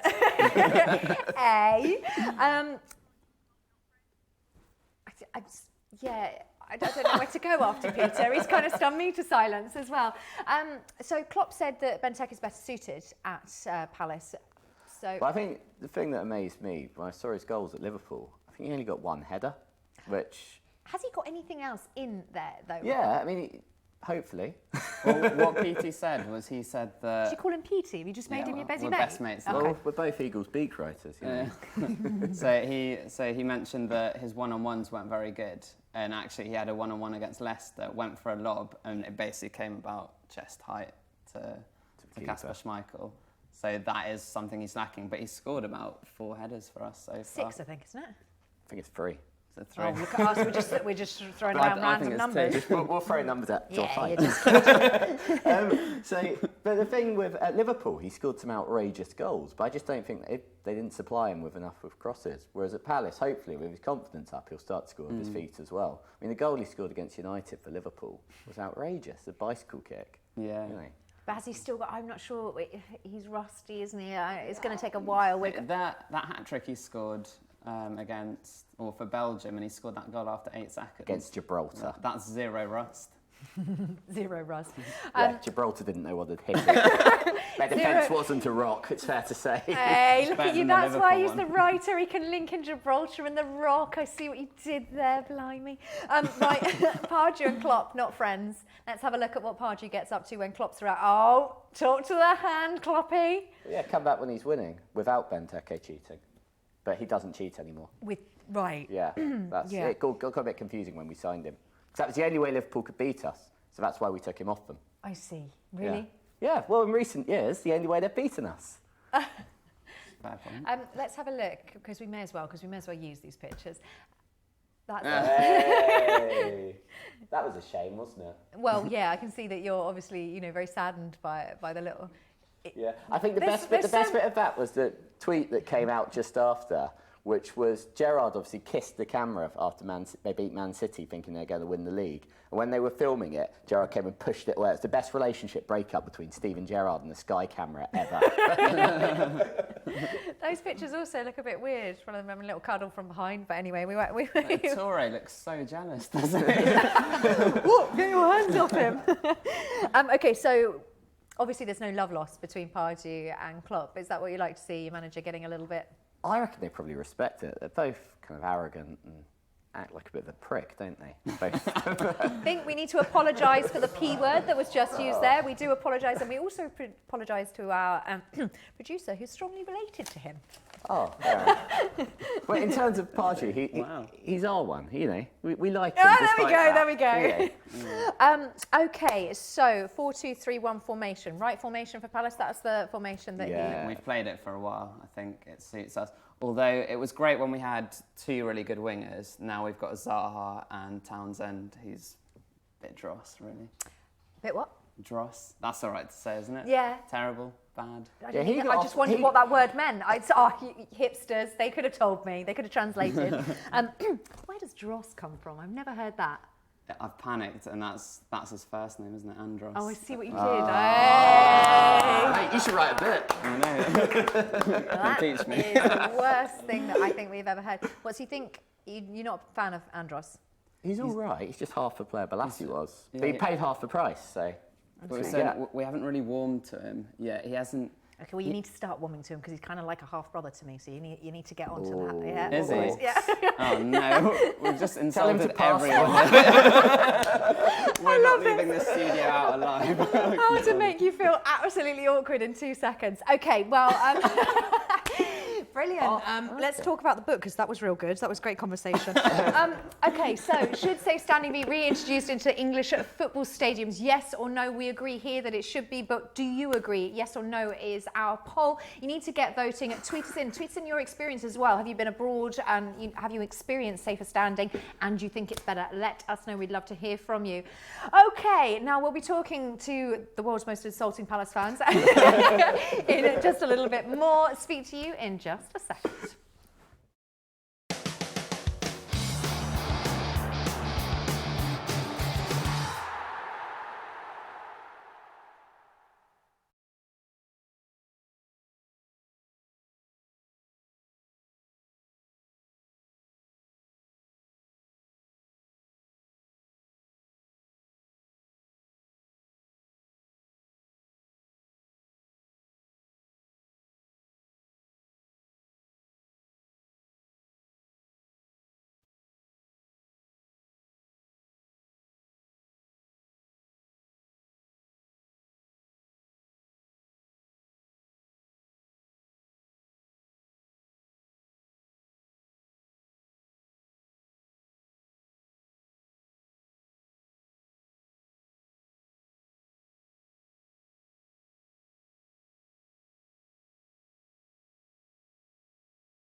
Welcome back to us here at Fan TV. I hope you're having a good evening with us. And why else would you go anywhere with these two little delights on the sofa, Dom and James? Okay, now before the break, you mentioned Zaha. How are you feeling about Zaha? He's too good for you. As we sing on the terraces. No, Wilf is brilliant. Yeah, he's just so fun to watch. And you know, last season he used to cross the ball, and Fraser Campbell's not very good at heading or anything really. So unfortunately, it was all a bit pointless. But this season with Benteke in there, he's looking like the player he is. And if he hadn't fallen out with Jordan Henderson, he'd probably be in the England squad. But, you know. But he's not as good as Townsend, who I think's our best. Amazing. Well, Andros was called up to the England squad, so what do you make of that? Best decision. I was really surprised that he actually got a game. He hadn't been playing that well. He played well for England, actually. He played really well for England. And I think the game before the call-ups, he played quite well against Stoke. And he looked like it all clicked into place. And he's carried on being brilliant. Yeah, flawless. Yeah, flawless. No, to be honest, I think he does actually need just to find a home, because Spurs was obviously his home. That was the club, and that's the club they support as well. And then it's sort of been shuffling around. So I think, I mean, it's nice to think that players have found a home that because he is on a Palace level where he should stay there now for a few years. And I mean, going to the West Ham game in the week, obviously because it was West Ham Chelsea, I went with the Newcastle fan, and they absolutely love him. They really do. They're gutted. He's the one who got away, they sort of call him. You went to the West Ham Chelsea game. Well, yeah, they've got lots of empty seats to fill, haven't they? No, I know, but as a Newcastle fan. With a Newcastle fan. Oh, right, sorry, I thought you were just dressing up, playing dress up. It's Halloween, so you just get dressed up for something. Scary, I'm so desperate to get back in the Premiership, I'll even pretend to be a Palace fan rather than a Newcastle one. Okay, so your possible lineup tomorrow, you've got a few people coming back. Jason Punchin. You know, scary stat about Jason Punchin. I saw on Twitter today. Is spooky, it Halloween? Halloween-y, spooky right, stat. okay, excellent, brilliant. Since we got promoted in 2013, Palace have not won a single game that Jason Punchin hasn't played in. Ooh. Hang on, what? So he's bad luck, basically?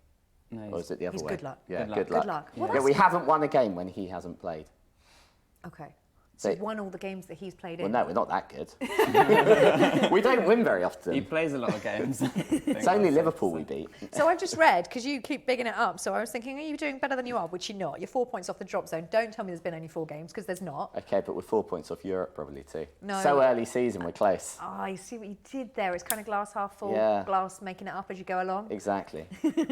Are you in any doubt that you're going to be in the relegation battle? Are you sure? I've got no doubts that we'll have a pretty drab season with very few exciting moments other than beating Liverpool and finish somewhere in the lower half of the Premier League, but probably not go down because there's some really rubbish teams.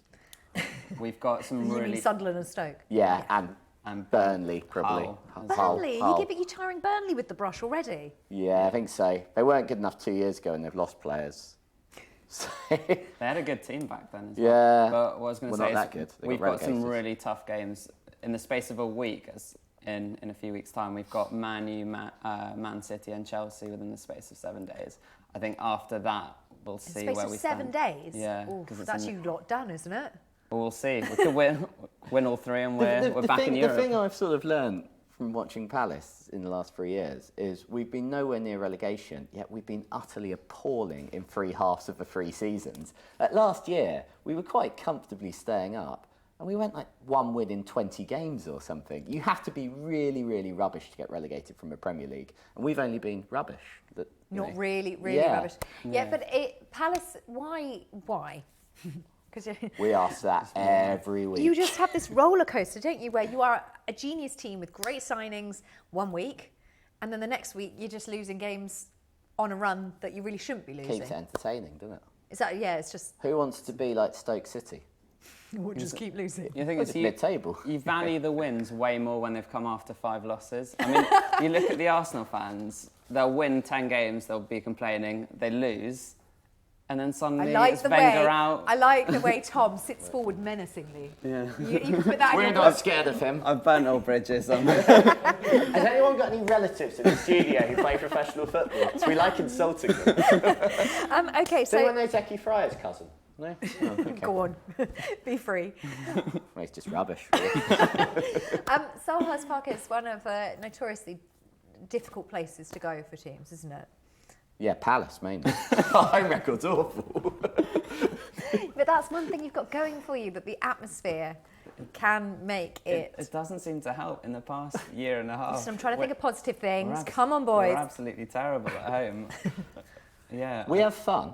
Yeah, I can see that. We don't win many games, but we have a laugh, you know. Okay, so... realistic... I've written a book about that. You should read it. I nearly swore then. I actually nearly swore. Where is the realistic hope for a Palace fan? Like, is it just... Because, I mean, Yeah, okay, go on. Where is the realistic hope? Is it just... Re-signing Arena Ding Dan. I think it's Scott Dan coming back. There's hope there. Zaha, I mean, he's still only young, 23. Being the second best winger at the club. Yeah. Behind Townsend. Yeah, obviously. We've got Benteke. We spent 30 million on a player. Okay. I mean, there's a lot of hope part of there. the reason and our owners have said that we're going to invest more in January. So I think it's just a lie. Part of the reason we're so jokey about it is actually for us, this is about as good as it's got. You know, we're in our 4th year in the Premier League. We're just quite happy to be there. Like we can't really believe that. We were favourites for relegation the year we got promoted, and we beat Brighton in the playoffs. That was fun. I love a just a happy to be there bunch. Yeah, that's us. And I mean, we met the season after we almost had no club. Oh, I wrote a book about that season. You two met. At Derby away in the concourse, our eyes met across a 5-0 defeat. You know. And that's made it into the book. No, I didn't cut that. No, I'm not in the book, am I? No. What? Your love of your life, and he's not in the darn book. No. Okay, well, this has got so interesting that we're going to play another game. Oh, is it the Peter Ramage one? Yes! Yes! I love that game. What's the damage, Peter Ramage? Hey! Rambo. To be honest, we should just record you doing that, because that would be a lot better than that. Okay. We've got a non-league special for you. I know. Right, so you know how to play. I don't need to explain it to you. You have to guess the prices, and it's higher or lower. You get it. The game's rubbish, but we're going to play it anyway. Oh, it's the best. Sorry, don't put it down. Toby was so excited. Yeah, that's because it's his game. The Wadfather T-shirt. Looks like David Moyes. It does a little, doesn't it? I don't actually get. Yeah, I don't get it. It's an Aldershot T-shirt. Okay. You're not meant to get it. It's Aldershot. Give me a price. Oh, I'm giving you a price. It's £10. Oh. What for that? Is that it? Okay. Not bad. All right. So £10. We're making note. £10. Right. So going from there, let's get the next item on your screens.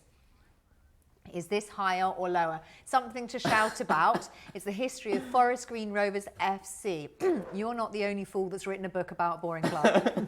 What have they got to shout about? Calm down. You only got that, didn't you? He's not worked that out. I'm too excited about this other book, actually. 1889. 125 years of misery, that should be called. What did you write? They've managed to... Yeah, did you just work that out? Little maths genius, eh? He's head of maths at his school. You're a school teacher? I'm afraid so, yeah. So many more worrying things to talk about. So think about it. Is it higher or lower? Someone has bothered to waste their time writing a book like that, okay? So they put time and effort into it. They know they're not going to sell many books. So realistically, you would take putting like £100 price tag on that and hoping you sell one. Yeah, it's like The Apprentice, yeah. isn't it? Yeah. So, it's not like my mainstream book with 2,000 sales. That's only have one. So, you know. I reckon that's got to be higher. Like you say. It was Shaw for lower and then someone else for higher. Wasn't it? You should know this. What? You're the Eric Dyer. Eric Dyer for higher. Don't tar me with the presenter brush. Sorry, Eric Dyer And then higher. the Brighton players lower. Ojoa, Brighton, lower. Shaw. Yeah. All right, you two weirdos, just play the game, higher or lower. We are! You're not! We're fans of the show. Yeah, come on. We watch this every week. We've got 3 minutes to get through this, higher or lower? Higher. Right, Higher. by what higher? By what price do you have to give me a price? Oh, you don't have to say sharp. No, we Next don't. one. we Oh, right? it's £15. You say Dyer or Ojoa. Yes, winners. I think Toby might be better at this game. Okay, Gateshead umbrella, much needed around that area. Higher or lower? Ojoa. Dyer. Ojoa, Brighton. It is Dyer. It's Dyer. Brighton. Dyer's higher. Yeah. Ojoa. You're going lower? Yeah. Oh no, you see, it was £20 and something pence. £28.50. Because they need it. That's why. Again, I think they went with that principle about selling more. Okay, what's that? How much are you paid to take that? Tranmere Christmas jumper is free. And you get 2 match tickets thrown in with it. Higher or lower? Lower. No one's paying 30 Dyer. for that. It looks like a good knit. Nice wool. Oh, your nan wasn't as good as mine then. See, Anna, you are an expert on the old knitted scarves as well. So, how much is it? £30? Literally ridiculous. You just like going You've got 4. I like the way you're counting as well because I lost track. So thanks. Good. You're on 3. Lincoln City FC. I wonder if it's a nice part of the world. I wonder if it comes stuffed or unstuffed. That is a big factor in this. Yeah, Can we find out? You two obviously have more cushion buying knowledge than Yeah, I do. I didn't know that was a thing. My Palace cushions were quite cheap, so I'm going to say lower. Can we get a price, please? Oh, you literally, if I had a prize, I would give it to you. You've got 5 out of 5 so far. It's lower. It's £12. Congratulations. Have you booked You've not allowed it back now. Is that it, or have you got another one? Oh, that was What's the Damage, Peter Ramage. Dom, you won. Rambo. Well done. All I can offer you. Would you like a swig of the Captain Morgan? Yeah. Can I? Yeah. There you go. Oh wow. Has it got? Oh, it's got. Where's Morgan on it? Down it all, Dom. Oh, I want Brilliant. There you go. Took it like yeah. That's delicious. Honestly, when's the Sixth Sense sequel coming out? Why am I asking you that? The what? Sixth Sense sequel? The Palace Addiction 2 sequel? Is that because we're dead people?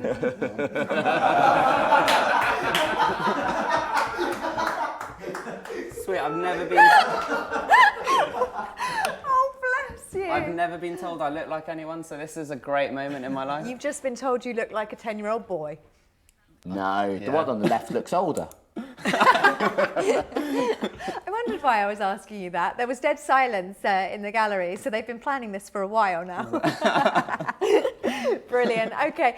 Now, thank you guys. You've been absolutely amazing. I hope that someday that you throw away your half and half scarf set. No. I'll throw it away for you if you want. And I'll throw away your book when you leave. Yeah, do that. Oh, really? No, I got you to sign it. No one else got you to sign it. Yeah. Okay, guys, thank you so much. You've been absolutely amazing. Score prediction quickly for tomorrow. 2-1 Palace. You've definitely been drinking. 4-3 Palace. Oh, Repeated 1990. Amazing, brilliant. Thank you to the Crystal Palace fans. It's been absolutely amazing. We'll have plenty more guests after this. Eagles!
Hello and welcome back to us here at Fan TV. Now, the guys that seem to spend more time here than I do, it is United London. So let's get Mark and Richard on the sofas.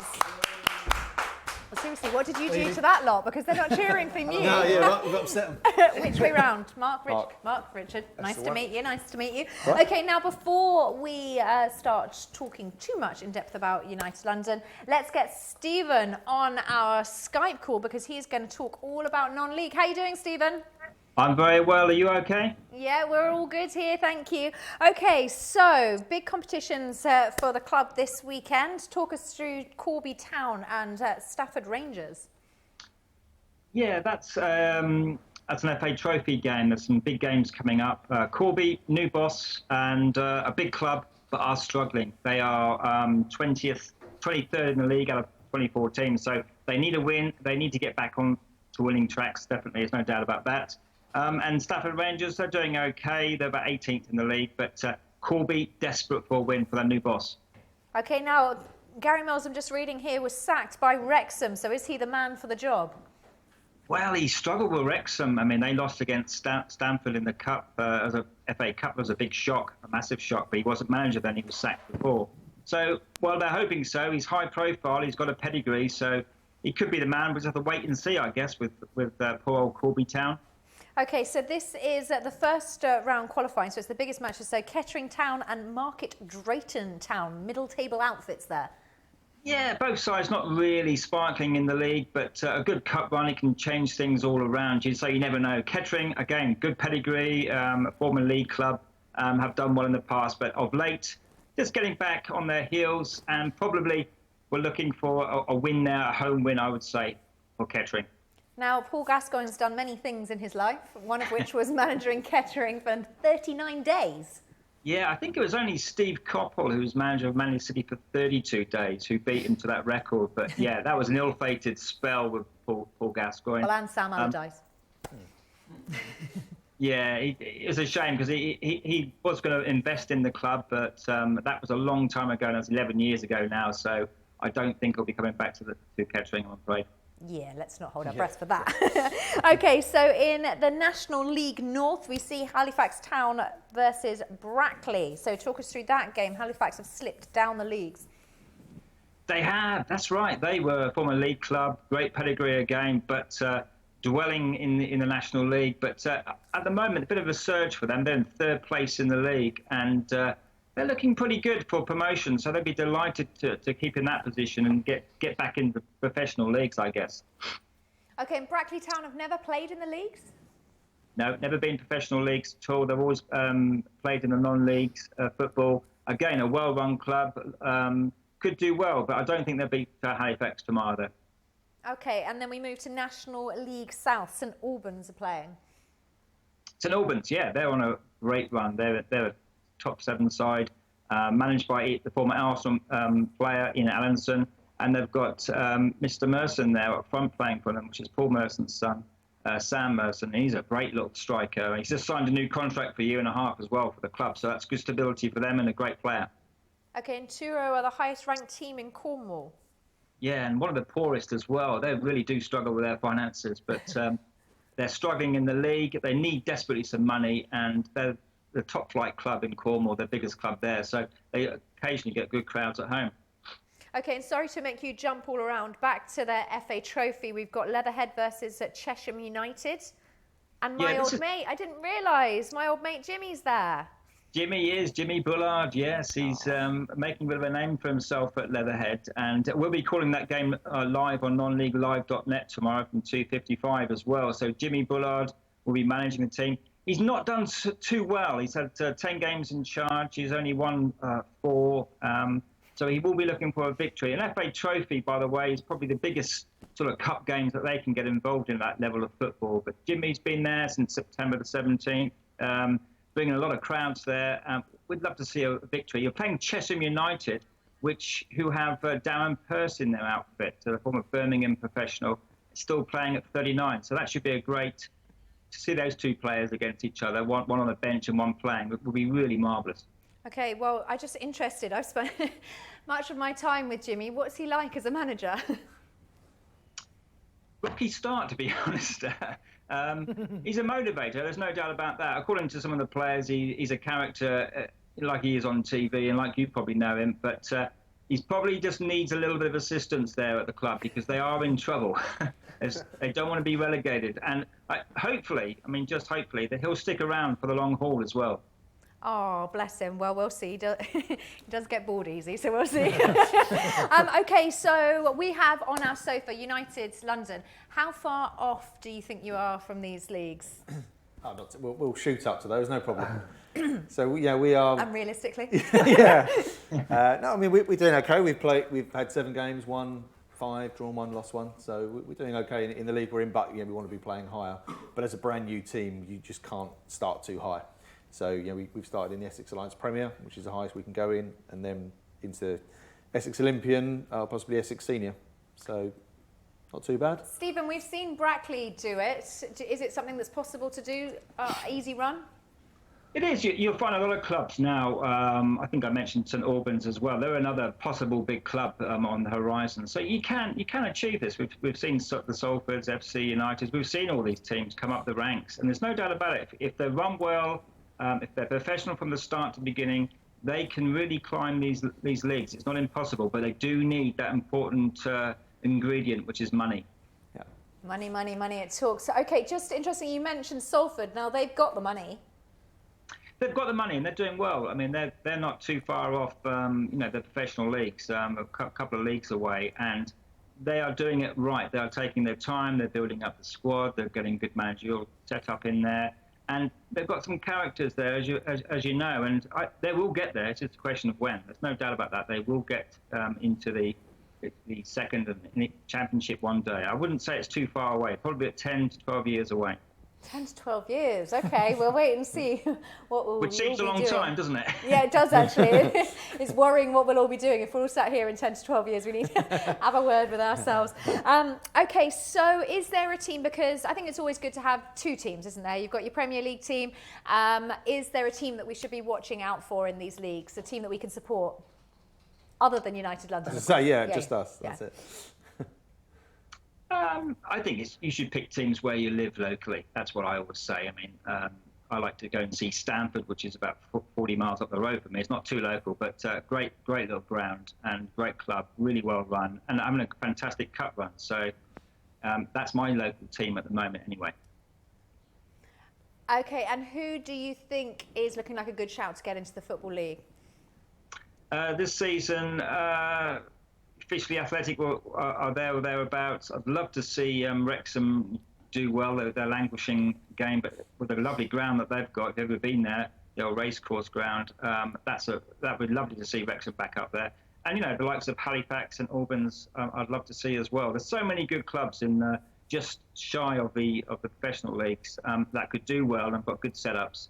It could be a number of them, really, to be honest. But I'd love to see St Albans, Halifax back there, and one day hopefully Stamford.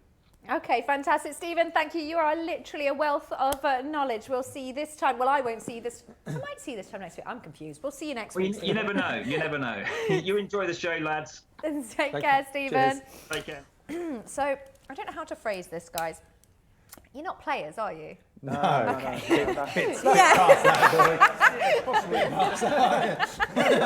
Just checking.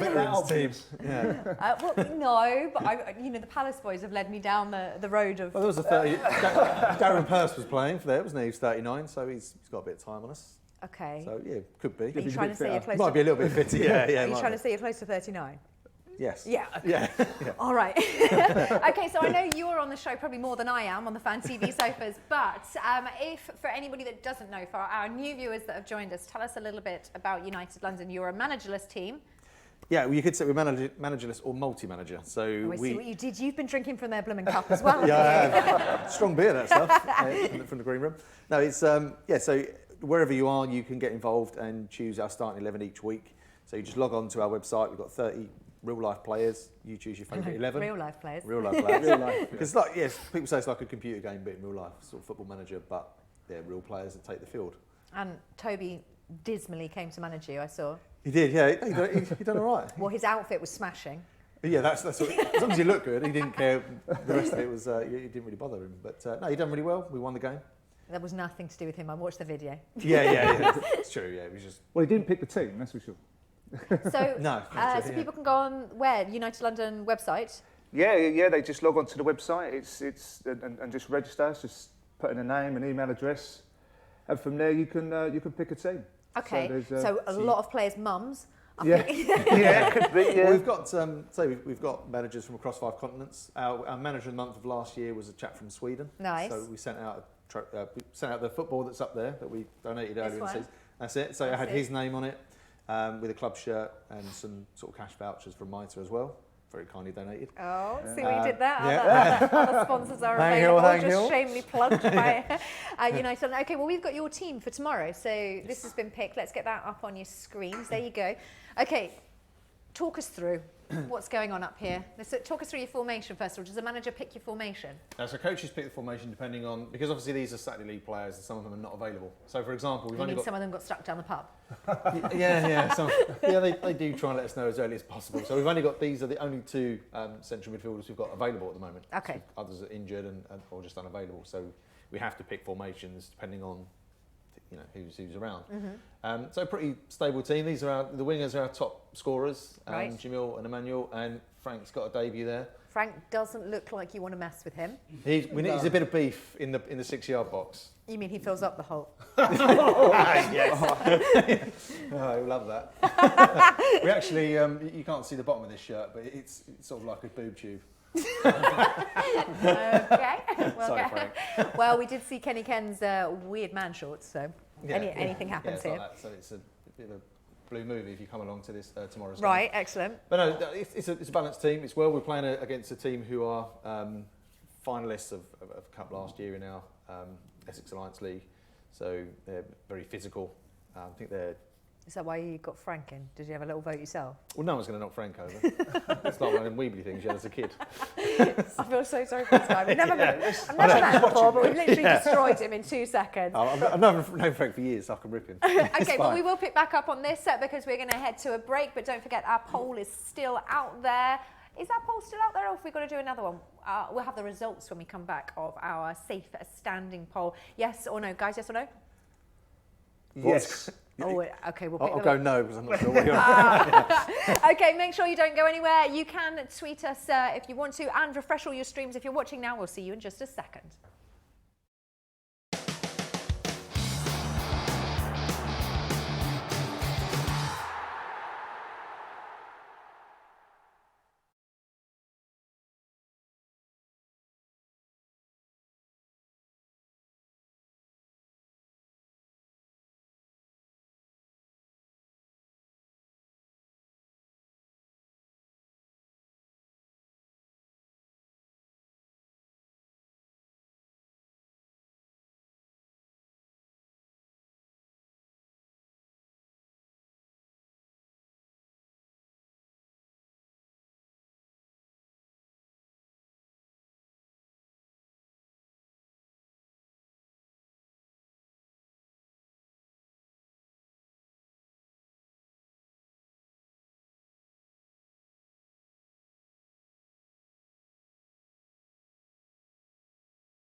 So many things. Welcome back to us here at Fan TV. Okay, so just to recap, we've been gone 3 minutes. The Arsenal boys have asked the Crystal Palace boys out. We've worked out that Dom looks a bit like Stifler from the thingy movie, American Pie, and also you look like Jay from In-Betweeners, right? Yeah, and they're going out on a date. And weirdly, the Arsenal fan is. Tom's the only person that's managed to find a glass to put your beer in. That's very Arsenal of you. Yeah, it is very hipster of him. Okay, so back to the team. Yes. You're playing Kit Gum Boys. Well known. Right? They didn't think about that name before they made it up, did they? Okay, so where do we get to, other than terrorising Frank? What's his surname? Crook. Yeah. Fitting. He looks the part. Yeah. Okay, go on. Come on, talk through. Oh, right, okay. I thought I was giving you the chance to do a snazzy and over to you. Yeah. Oh, well, you can do it if you want. All right, so... and over to you. No, we got Sam Godfrey. I like. He's a good little left back. He is. I think he's been on here, isn't he? He came here before. You guys don't really live here. Yeah, fan of the show. Yeah. But he's just not my show. He's a good player. Shade's got a sort of overhead kick last weekend, didn't he? Which was a pretty special goal. Is that the video? Is that the goal that we've got? Yeah, not bad for a centre half, I've got to say. So it's pretty good. I think we have got a video of that goal. We'll show it to you when we get there. All right, okay. Keep talking. But Emmanuel Wazzola's got a couple of goals there. But I think Jamil up on the left side, I think he's a bit of a fan's favourite. He's technically a very gifted player, isn't he? It's so fast. He's a very quick player. He's a very quick thinker as well. So he's very athletic, and I think he's about 27 years old as well. When most of them are around 20, so he's got a level head as well. So he's a very good player. I think he could have played in the Football League quite easily. Really? Yeah, he is a really good player. Yeah. But I mean, but a couple of them couldn't they? I mean, a few of them can, and that's also part of what we're trying to achieve as well, is to try and... So what is, because we were just talking about that, so you would like to get into the leagues, and how quickly do you think you're going to get there? Sometimes it's not all about the footballers you got as well. It does depend on the stadium facilities, because the champions of the league we're playing in, Chingford won the league the last 2 years, and they haven't been promoted due to the facilities, so they can't upgrade. So it does depend. Yeah. You won the Premier League, but your facilities were rubbish, so get back down. Pretty much. So if you haven't got a rope around the pitch, you can't play in it. Yeah. Couldn't afford a rope, apparently. So, but it's not about it's not about the standing or the you don't need to have supporters. I think they need to have like a dugout and a cafeteria area and things like that. We're quite lucky as well, because like Chingford, some clubs they can't move because they're local to where they are. Us being called United London, we can just up routes and move to a stadium. See what you did there. Okay, now let's get our poll 2 out the way. So let's get the results of poll 2, which was, do you think we should introduce safer standing? I'm guessing everyone agreed, yeah. We have got 86%. Shut up, you lot. 86% say yes and 14% say no. Okay. That's the West Ham fans said the 14%. Yeah, but so one of you's a West Ham fan. Yeah, I'm West Ham. What's with, let's come down to Hackney. It's all standing there. You get no arguments there. Now, we had a tweet to that poll, so let's get that on the screens. It was not for me, but you can see why they exist. Not all football fans are middle-aged men. Some families actually go, yeah, but you sit in the family area. And remember the day, don't you just sit in the family area? And then you'd have seats. I'm not sure I get that tweet. No, no, me either. It's because you could just have a section for safer standing. Well, you could do, yeah. Yeah. Yeah. Not sure I get that tweet. No. We don't like standing, that tweet. Standing doesn't bother me. I reckon that was a Palace fan just tweeting gibberish. Okay, so poll 3, greatest Premier League player to have never won the league. Steven Gerrard, Matt Letizia, Gianfranco Zola, or Luis Suarez? Oh, that's a difficult one. Oh, I love Letizia. I was going to go... Yeah, I know, but... Preference aside, which player? No, I'd go with City. Yeah. I'll go with Zola. Yeah? Yeah, Gianfranco Zola, yeah. It's a strong name as well. You can't take that away from him. That's right, yeah. Yeah, some of them weren't here as long. All right. Short-term thing. All right. So yeah, so the demographic is around about 20 years. I can't go old, with Gerrard. I know there's a Liverpool fan over there, but no. Can't go. Or Luis I always thought he was a Suarez bit for some overrated. reason. I thought Gerrard was a bit overrated. Really? Yeah, I always thought he was a bit overrated. Rubbish for England, so. Okay, all right. Everyone's allowed their opinion. We're going to get in a fight later. I think Chelsea fans often regard Zola as their greatest ever player, don't they? In their polls, in Chelsea polls and fan polls. Wasn't a great manager for us, but West Ham. So. Okay, and seamlessly, we've got the goal of you guys. Who was scoring this goal? It's our central defender. No one believes you score goals without belly. Go on now. Okay, let's see it.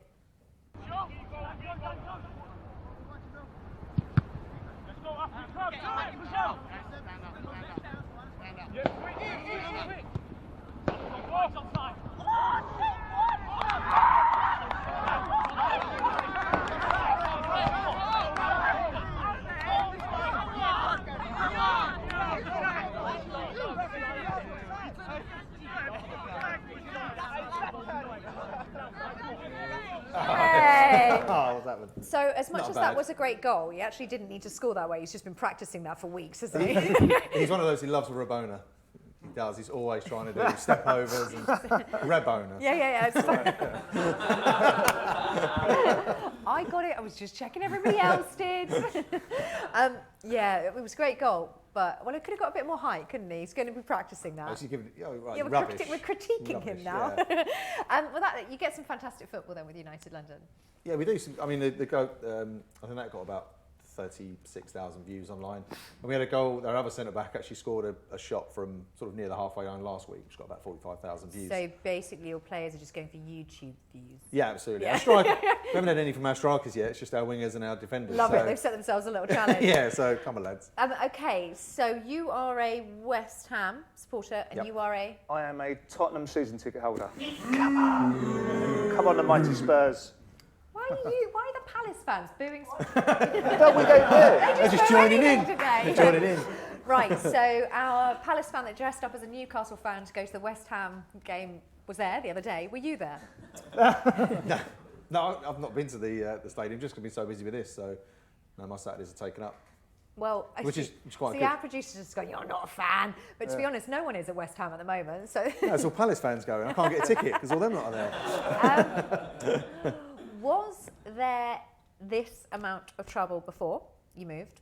And is it just because of the location and the situation that we're seeing it more in the press? It's embarrassing, to be honest, at the moment, being a West Ham fan, the way that we're seeing it. I mean, we hear there's just absolutely ridiculously stupid security, just no security at all.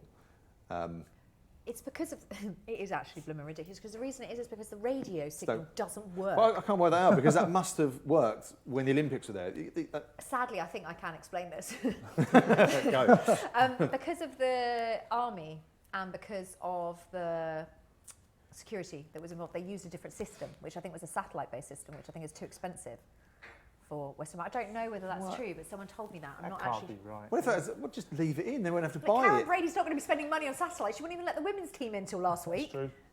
Yeah, it's stupid anyway. I mean, we shouldn't be having that trouble. It's embarrassing for West Ham fans, and I hope they ban the idiots that are doing it, really. What I like is, I don't know how I can say this on TV without getting taken off air.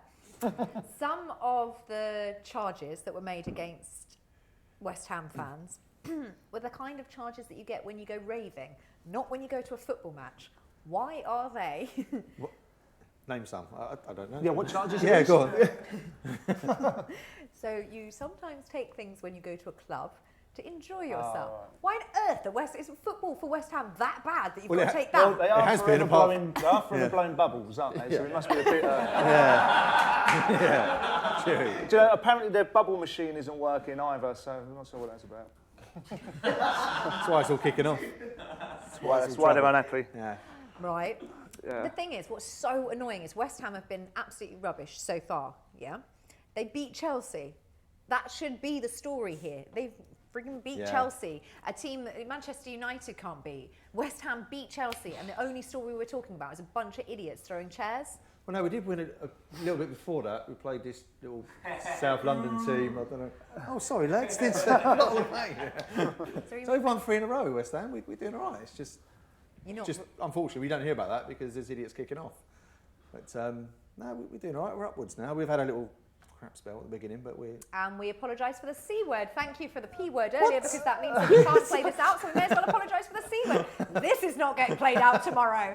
I think it should be clear. It's a CR word, though. Yeah, not a. Yeah. I don't think we need to spell it out to make this any worse. Okay. Blimey. Okay, so. You were supposed to be the well-behaved ones as well.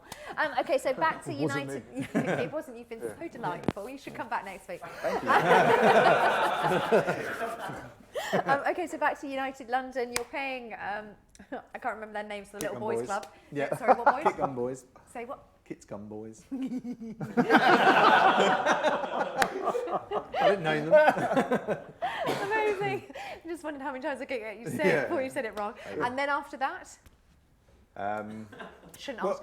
Go on. No, it's not that. Basically, because it's a cup game, so the league hasn't scheduled our next league game. Okay. So we've got the only other game we've got scheduled. Maybe out shopping for some rope or something. In there. Well, we were due to play West Ham's Foundation next week. Yeah. But the venue we were going to play it at, we found out that Tottenham's Foundation played there, and so there was a conflict, and so they pulled out. So it's Tottenham's fault. Oh, I'll have a word with them. Now I believe, are we saying goodbye to these guys? It's been delightful. We're saying goodbye to you already. I don't know what's happening with the time. Your banter's so good. We just time's just flown by. Okay, so thank you so much, guys. I hope that United London win on the weekend against the what boys? Yep. And if people want to get involved, is it unitedlondon.com? United London FC. United London FC. If you want to get involved, if you want to manage their side for a game or so, make sure you do that. We'll catch you after this break, and goodbye to the United London guys.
Hello and welcome back to us here at Fan TV. Now we are in the last 45 minutes of tonight's show, so make sure you stick with us because we have more Arsenal fans. I know, isn't it exciting? And we've got a Liverpool fan as well, bless him. Okay, so let's get to you guys on Sam. Oh, look at them. No one's cheering. Come on. Sam, Alex? Yeah. Nice to meet you. How are you? How you doing? Very formal. Hang on. Hang on a minute. What was that? What do you mean? Go, do this little Oh, one. yeah. Oh, all right. Yes, bruv. Is that how you shake everybody's hand? Yeah, pretty much. Okay. Have you got a job? As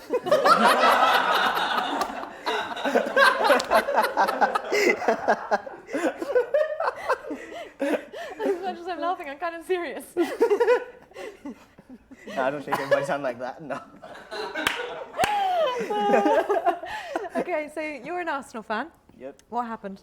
What did you do, Muffin? Sam, I don't know why I'm terrorising you. I haven't been drinking in the break, I promise. Okay. Oh, okay. So Sam, talk us through Arsenal at the moment. Having a good season, good run at the moment. Yep, having a very good run. You don't want to talk to me anymore, do you? No, not really. Yeah. Well, yeah, we're having a good run for now, but just like when November's coming in, which is obviously a couple of days away, that's when we're going to start messing up, which happens every season. And then I love a bitter Arsenal fan. We had some quite enthusiastic ones. Now, are you just assuming that Arsenal are going to go back to mediocrity as always? Pretty much, yeah. I kind of believe that. I'm guessing, I don't even need to say this, you're a Wenger out, aren't you? Pretty much, yes. What is wrong with you? Arsenal are doing well. They are winning. This is your only chance, I reckon, at winning the Premier League, and you're this grumpy. I'm not that grumpy, like, it's just, I'm not that grumpy. But yeah, it's like, you got the, like, November, we got a tough run of fixtures coming up, and, you know, we want to win the games. We got a game at Old Trafford coming up November 19th. I want to win that, but... Against a pretty shoddy United team at the moment. Yeah, a pretty shoddy United team, but Mourinho always has this record where he always beats Wenger. No, I think he scares Wenger. I think that's that. Yeah, and then, like, you know, I just want Wenger to beat Mourinho, like, you know. Even though Wenger, I want him to beat Mourinho. Like, beat him as in your handshake, beat him, or beat him as in the team? Beat him as a team, beat him. And if he does that after, then I don't mind. Okay. At the weekend, playing Sunderland, it does terrify me because we saw it against Middlesbrough, where the boring play, the safe play, the sort of unimaginative play comes in, and then you play Sunderland, and this is when Arsenal generally start to lose. Can you see that happening? No, I think we can win tomorrow. Good.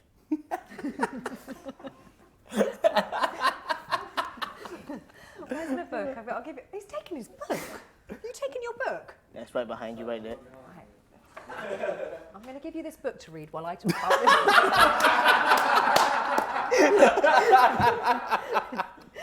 Okay. Talk to me as a Liverpool fan. Yeah. Talk to me. Basically, you have given away. What's this? Dan had come to the game with his son, father, and mother.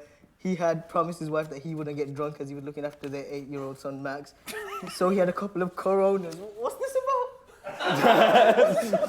Palace Eviction 2, but I think it hasn't. Oh, sorry. Please buy this book. It's available on Amazon. Amongst all of these gems, I do have to say that other beers are available. That's the best bit about this. Okay, so Liverpool at the moment, they have lost more goals to set plays than any other team in the Premier League apart from West Brom. Yeah. That's baffling to have Klopp in charge, that many great players, and just keep failing at set plays. I know, I think that's for tomorrow, that's going to be our biggest sort of weakness against the Palace boys, but Sam, especially... You're not done, you need to get back to your reading. Especially as Selhurst Park's been a bit of a bogey ground for us in recent years. I'm not going to mention the 13-14 season, the 3-3, and especially the Jedinak free kick from 30 yards, which went top bins. Those were bleak days, but still reading.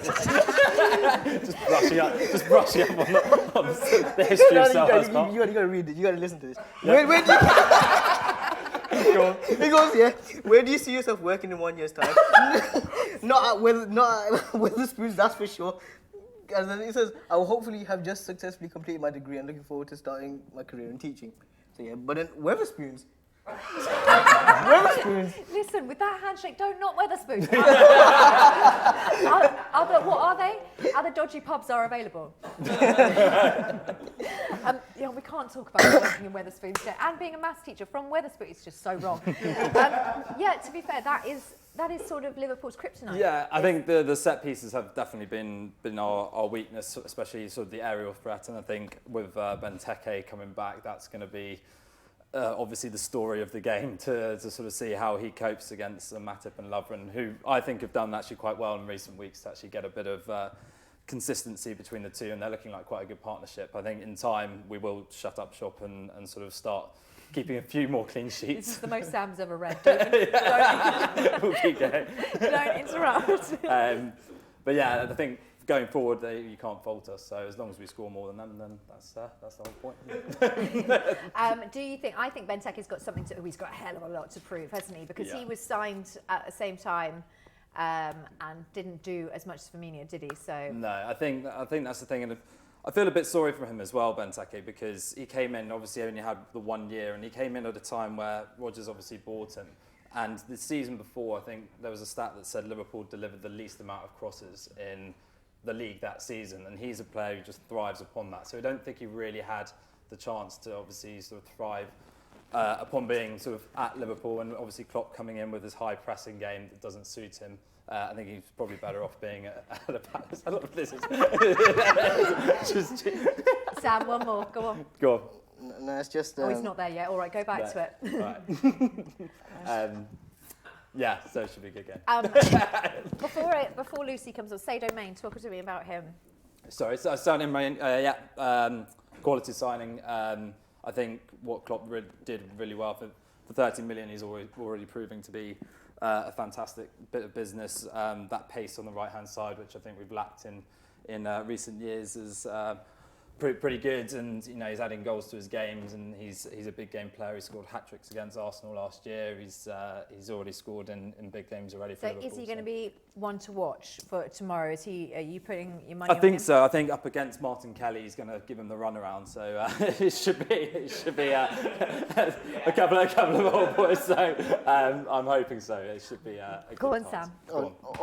It's just this bit. It says something about, sorry mate, you're not coming in. State the bounce on the door. What is my stag do? Like, sorry mate, you've had enough. There's no way you're coming in. What, you're joking, right? Haven't had a drop. No chance, mate. With those eyes, you're not sober. So basically, you wouldn't get a role on Jack Norrie with that reading, but we'll work on that. I'm not even trying to read it properly. Is this your drunken ramblings, basically? Okay, Lucy, pop up on Skype. We need some saving.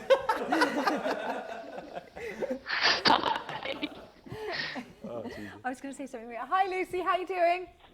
I'm all right. How are you? Good, my love. Now, we've got a Liverpool fan on the sofa. We've got two slightly strange... Why are you laughing, Dom? What did you do to Lucy?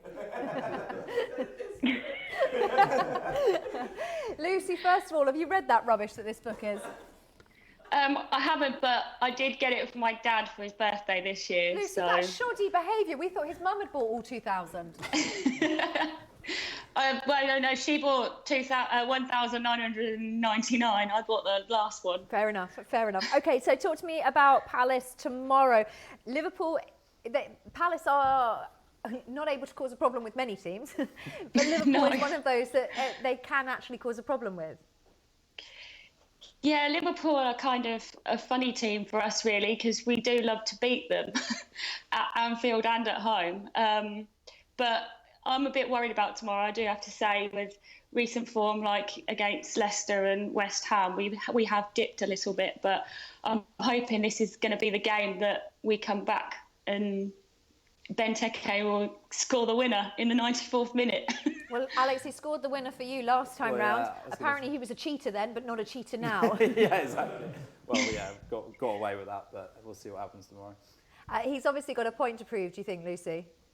Yeah, absolutely. And I know, I didn't get the guy's name. Is it Sam?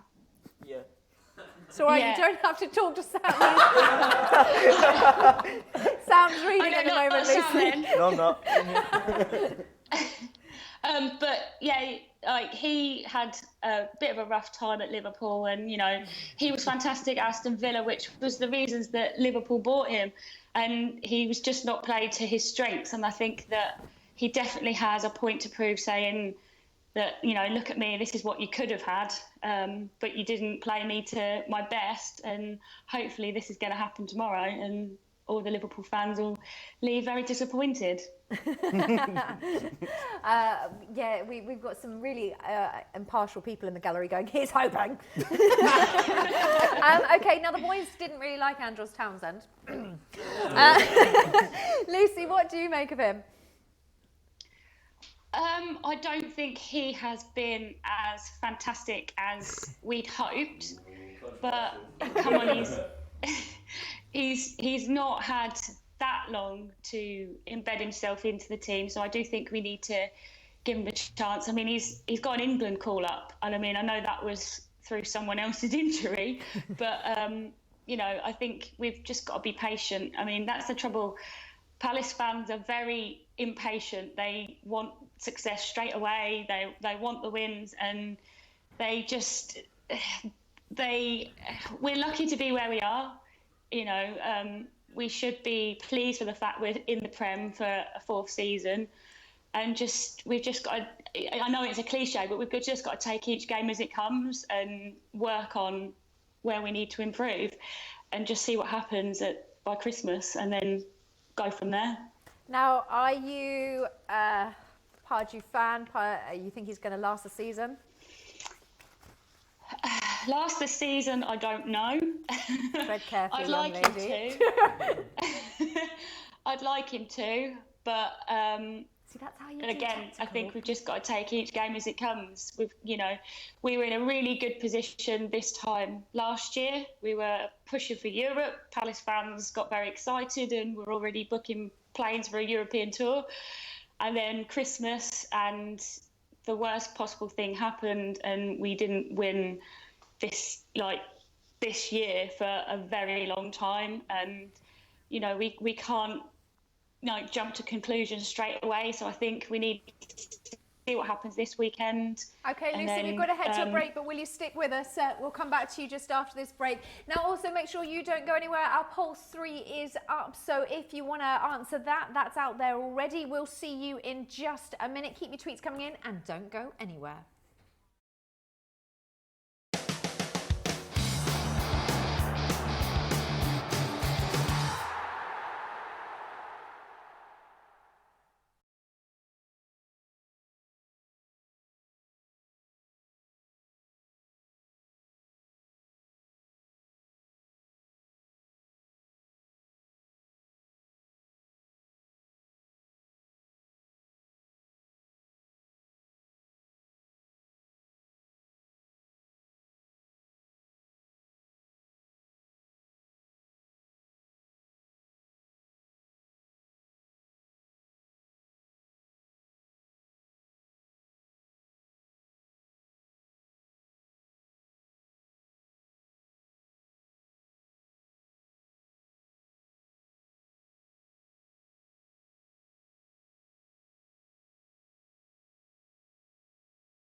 It is Fan TV that you are watching. Sam does not want to read the book anymore. It's fair enough, Sam. It is rubbish.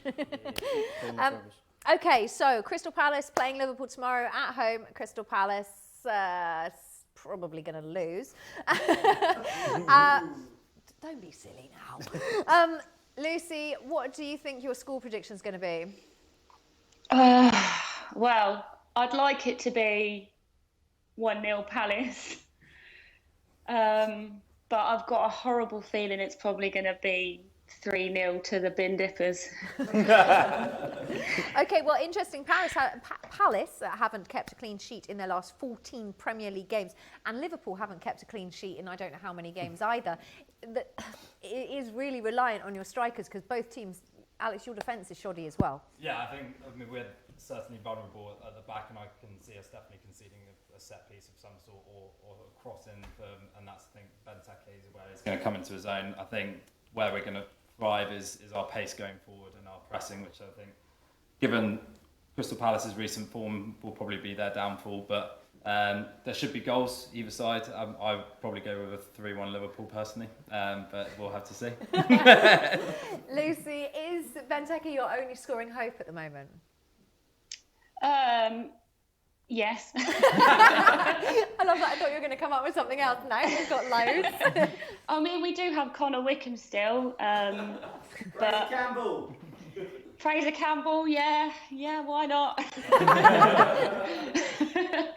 No, I think Benteke is our strongest option, definitely.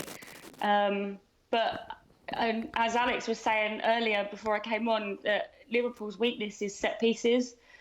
So I like the fact that everyone knows that now. That is not a secret anywhere. Liverpool can't handle set pieces, which is bizarre, but anyway. So I think that's something that we can play to our strengths. So, you know, my prediction of 3-0 might be completely way off and we might get a couple of goals, but who knows? Who knows what could happen when you come to the fortress? So, now we asked the boys, Scott Dann, is he overrated? Because he's coming back from his hamstring injury, but is he overrated? Absolutely not. He should be in the England team. Okay. Well, you're going to need to elaborate on that.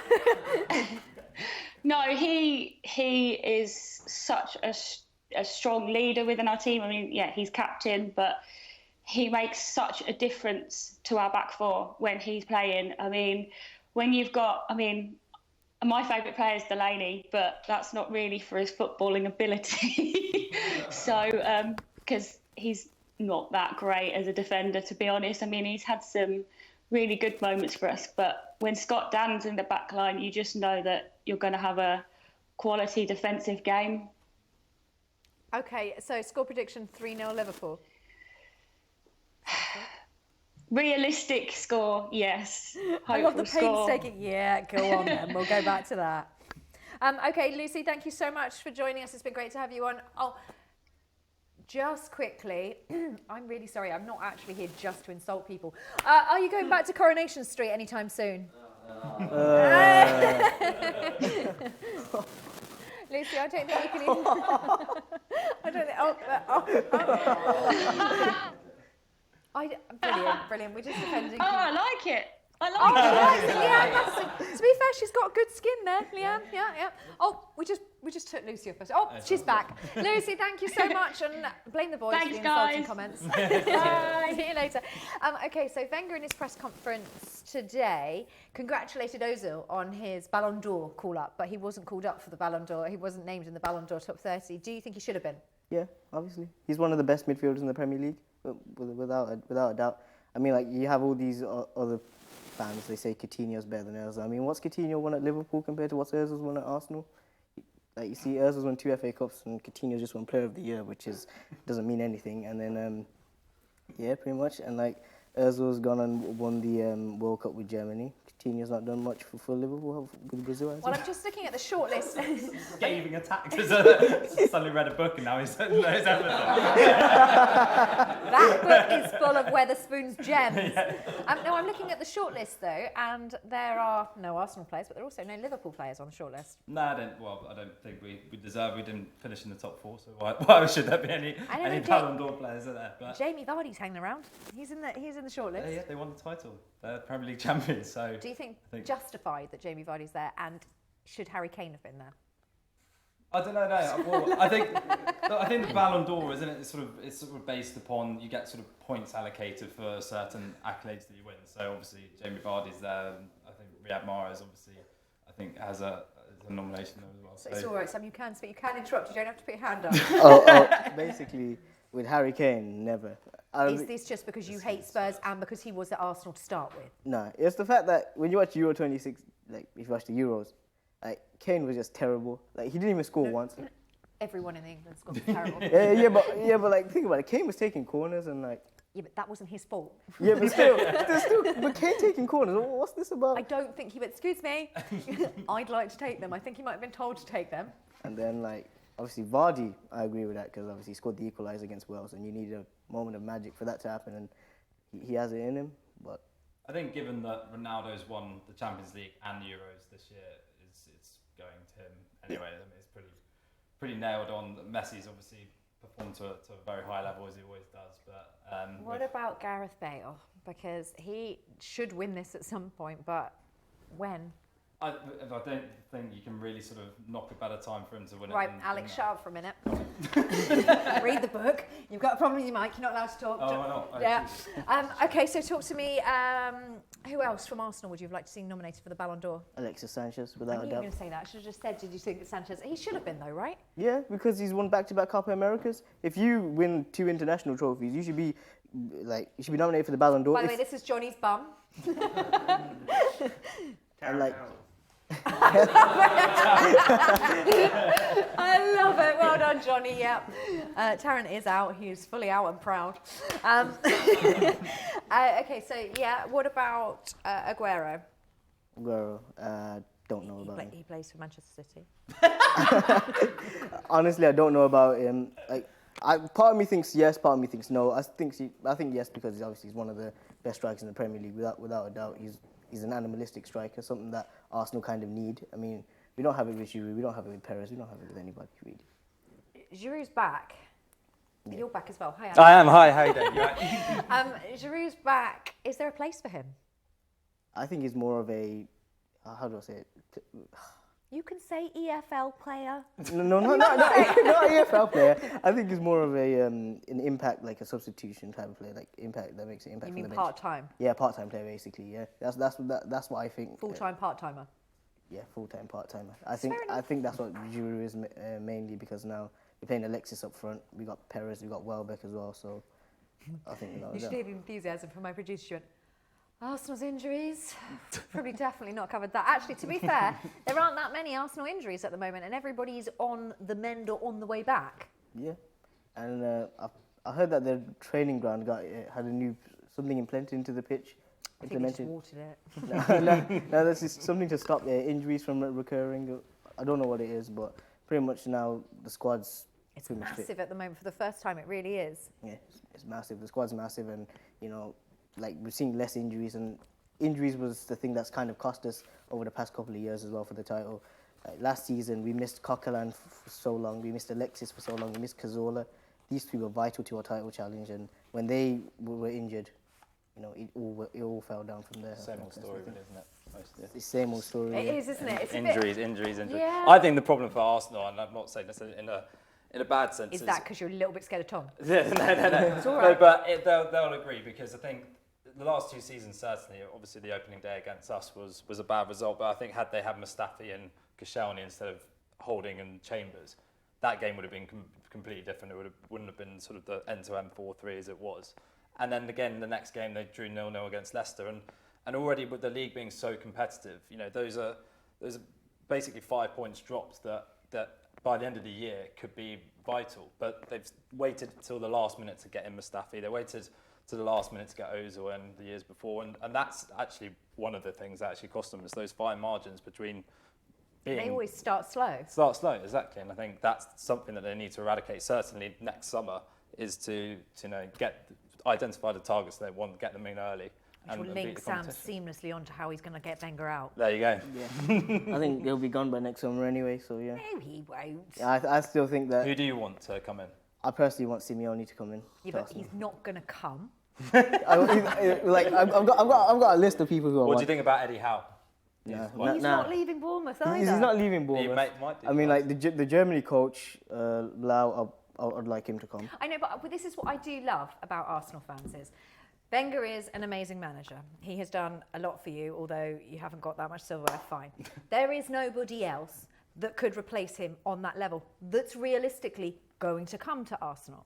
well, if you look at what managers are in now, and like the managers we could be targeting, they might be licking their lips thinking, oh, this is a good place to come. They've got Guardiola. Maybe David Moyes might come. He's at Sunderland. So Sunderland, he's already at Sunderland. Well, he is, but he's going to be out of a job probably soon. But so, I mean, in time. Yeah, Sunderland might not be a club anymore, you never know. You're taking Sunderland down completely. You never know. but yeah, like the top managers, they see like Klopp's here, Guardiola's here, Conte, Mourinho. Like they'll look at that and think, you know, I might as well just jump to the Premier League as well. Because if these are the top managers in the world, and if I want to prove I'm the best, I might as well just come to the Premier League and face them. And if I beat them, I beat them. If I don't, I don't. And that's how you become a top manager. If you lose against top managers or you win against them, you can always learn something from it. And I think that's what the next Arsenal manager could possibly do. It's very philosophical. Yeah. I'm kind of surprised by you, Sam. I feel like it was the reading that did that. I feel like James, you taught him something. Yeah. Well done. Okay, so we have our poll up and running, which says which greatest Premier League player to have never won the league is it? So is it Steven Gerrard, Matt Letizia, Gianfranco Zola, or Luis Suarez? But on Twitter, you have other opinions. So let's get those tweets on and see who... Gascoigne. Really? Okay, so Paul Gascoigne, hands down. Sparky, have you been... It's Friday night, it's all right. You're allowed to drink on Friday night. It's absolutely fine. Okay. And Leo. Leo's a gem. We should get him on a lot. Paolo Di Canio, although I may be biased. Yes, I think you're biased. Okay, well, get voting. The poll is out there. Make sure you let us know because the poll will be running out soon, so we want to hear your opinions. You can tweet in different people as well. I feel bad, Leo. We do sort of love you in a weird way. Now, make sure you don't go anywhere. We've got the last 15 minutes or so with Liverpool and Arsenal. Sam's going to be learning things as we go. I know, it's so exciting here at Fan TV tonight. We will see you in just a second.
You are back with us here at Fan TV, and in breaking news, James is writing another rubbish book. I'm joking. The Palace Addiction is great. He's just accused me of ruining all sales. No, Sam's reading did that. It was not my fault. Sam's mum, Sam's great. I'm sorry for bullying him. It's just the handshake. It just started from the handshake. There's nothing wrong with that.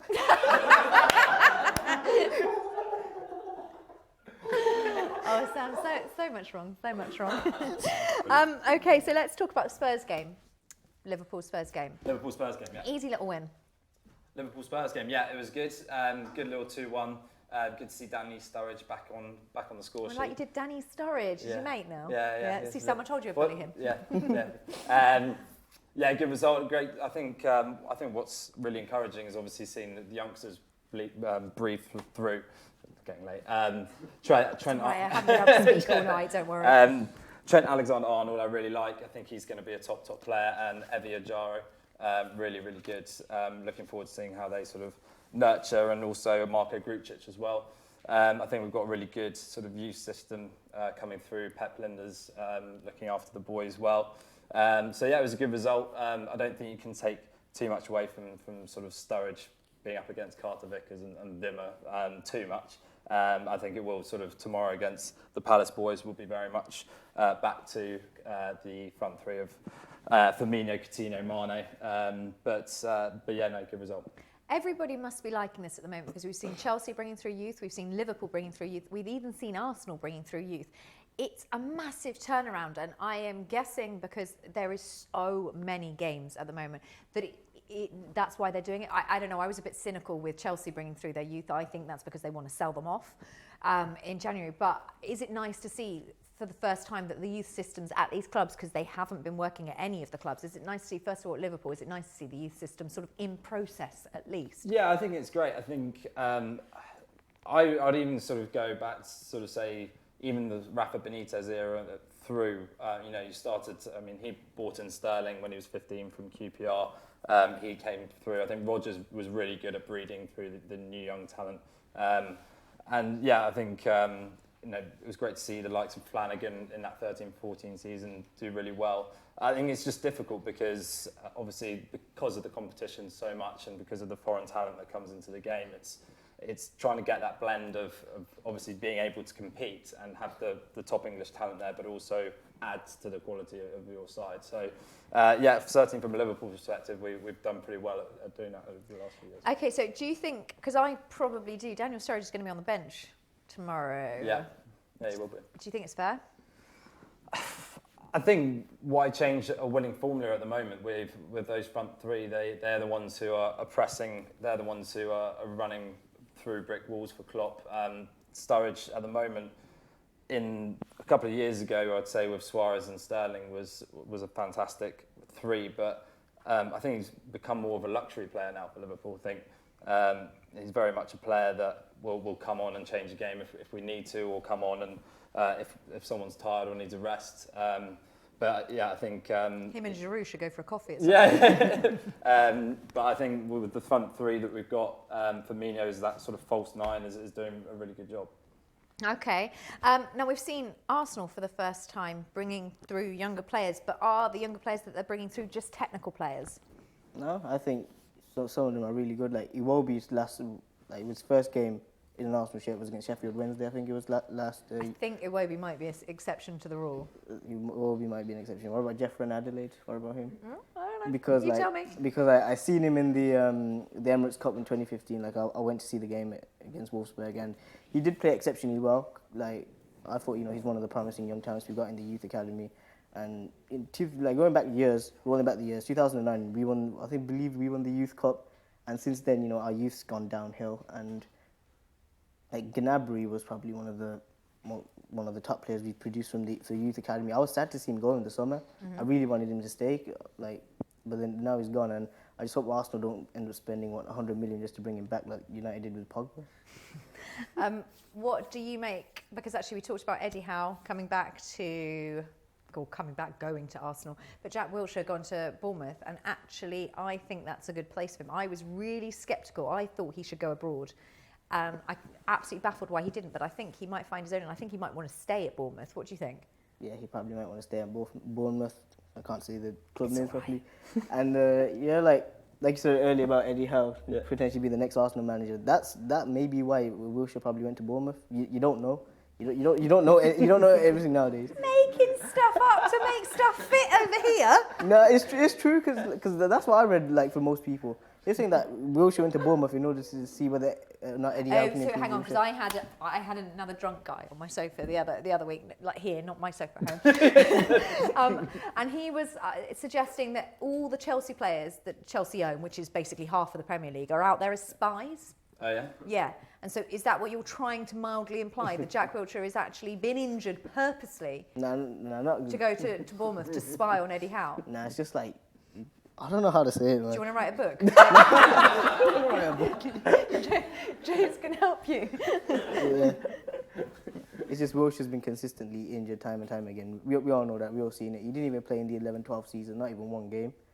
And like, you know, he just wants to get fit again. Just wants to be ready, whether or not to see if some good Arsenal player or not. You're just laughing at him.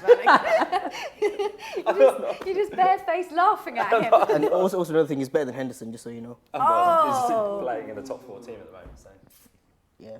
Who Henderson playing? What? Well, we're in I the see. top We're 4. talking about Jack Wilshere. I see. There you go. You're getting the Arsenal bug. Top 4. Whoop, we've won. Well, No, we're there at the moment. It's only top 4. Okay, so we've got 6 minutes left on the show. Let's go with your top 4. Who is it going to be? Mine. Do you want to start with me first, or you want to start with him? I don't know. I'm looking. Sam, do I need to give you the book? I know. I feel really bad because he is terrified. And She's picking on me, people. Everybody's just picking on me time and time again. Where did that little voice come from? I don't know. Okay, Sam. It's a very serious question. Who's your top 4? Arsenal, Liverpool, Chelsea, and Man City. Interesting. In that order, yeah? Yeah. Okay. Go on, Alex. I'm going to go City. Yeah, no one buys that rubbish. I think City, Liverpool. Stop talking about your book, James. City, Liverpool, Arsenal, Chelsea. Said Arsenal.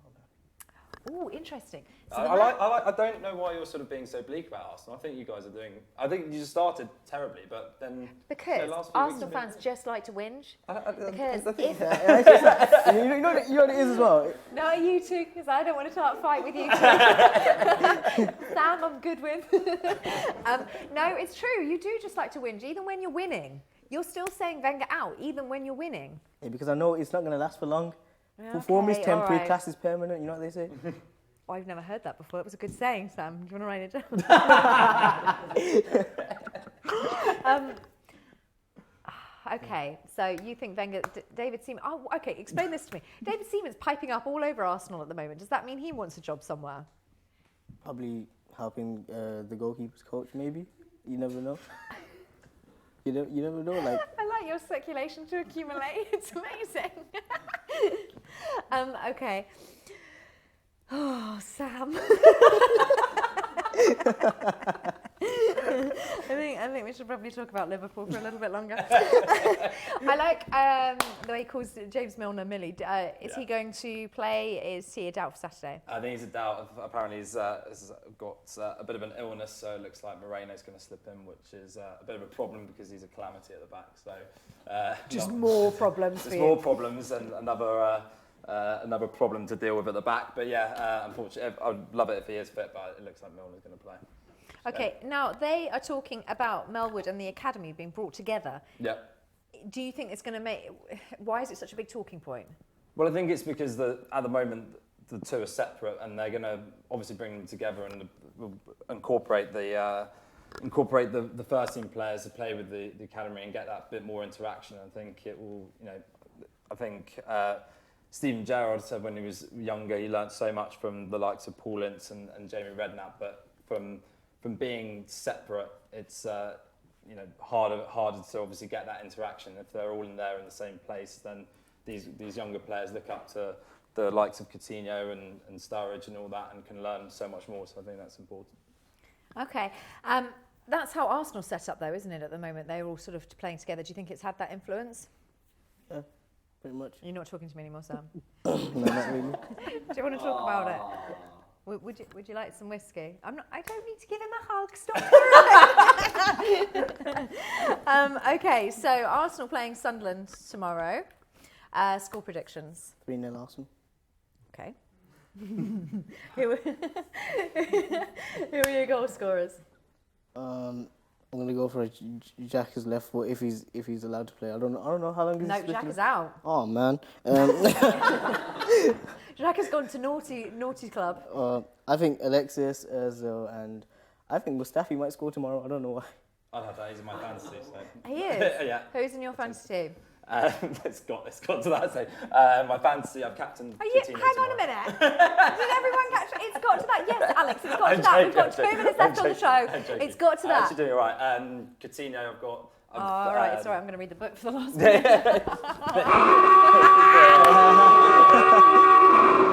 because I get to get the buttons out. You can't do that to me. Actually, you might be able to. Don't do that to me. Okay, so score prediction tomorrow. You went for 3-1. I went for 3-1, yeah. Shut up, you lot. I think Mustafi would be a good addition to any team at the moment. I think anyone would take him. I'd take him, yeah. I mean, certainly anyone other than Liverpool can help our defence, so I think he's a solid signing. I'd take him. But I'm sure you're pretty happy with him. Oh, yeah, I'm very happy. Okay. Well, thank you so much to all of our guests in the studio. Thank you so much to all of our Skype callers as well. Now, we've got the poll for poll 3. We've got the results for that on the screen. So, Steven Gerrard, the greatest player, the Premier League player to have never won the league. Matt Letizia on 21%, Gianfranco Zola on 19%. And Luis Suarez on 21% as well. Now, you lucky things, I'm going to be here tomorrow. Because I was getting jealous about Toby TV, I just got made to stay here. I know. Well, that's what you get for piping up, Sam. Learn that. Don't pipe up. Okay, so thank you. Sorry, Sam? Don't bully me. Oh, we're not bullying you, Sam. We absolutely love you, Sam. Thank you so much to everybody that joined us here at Fan TV. Oh, little man hug. That's all he's wanted is a hag. A hug, not a hag. See you tomorrow.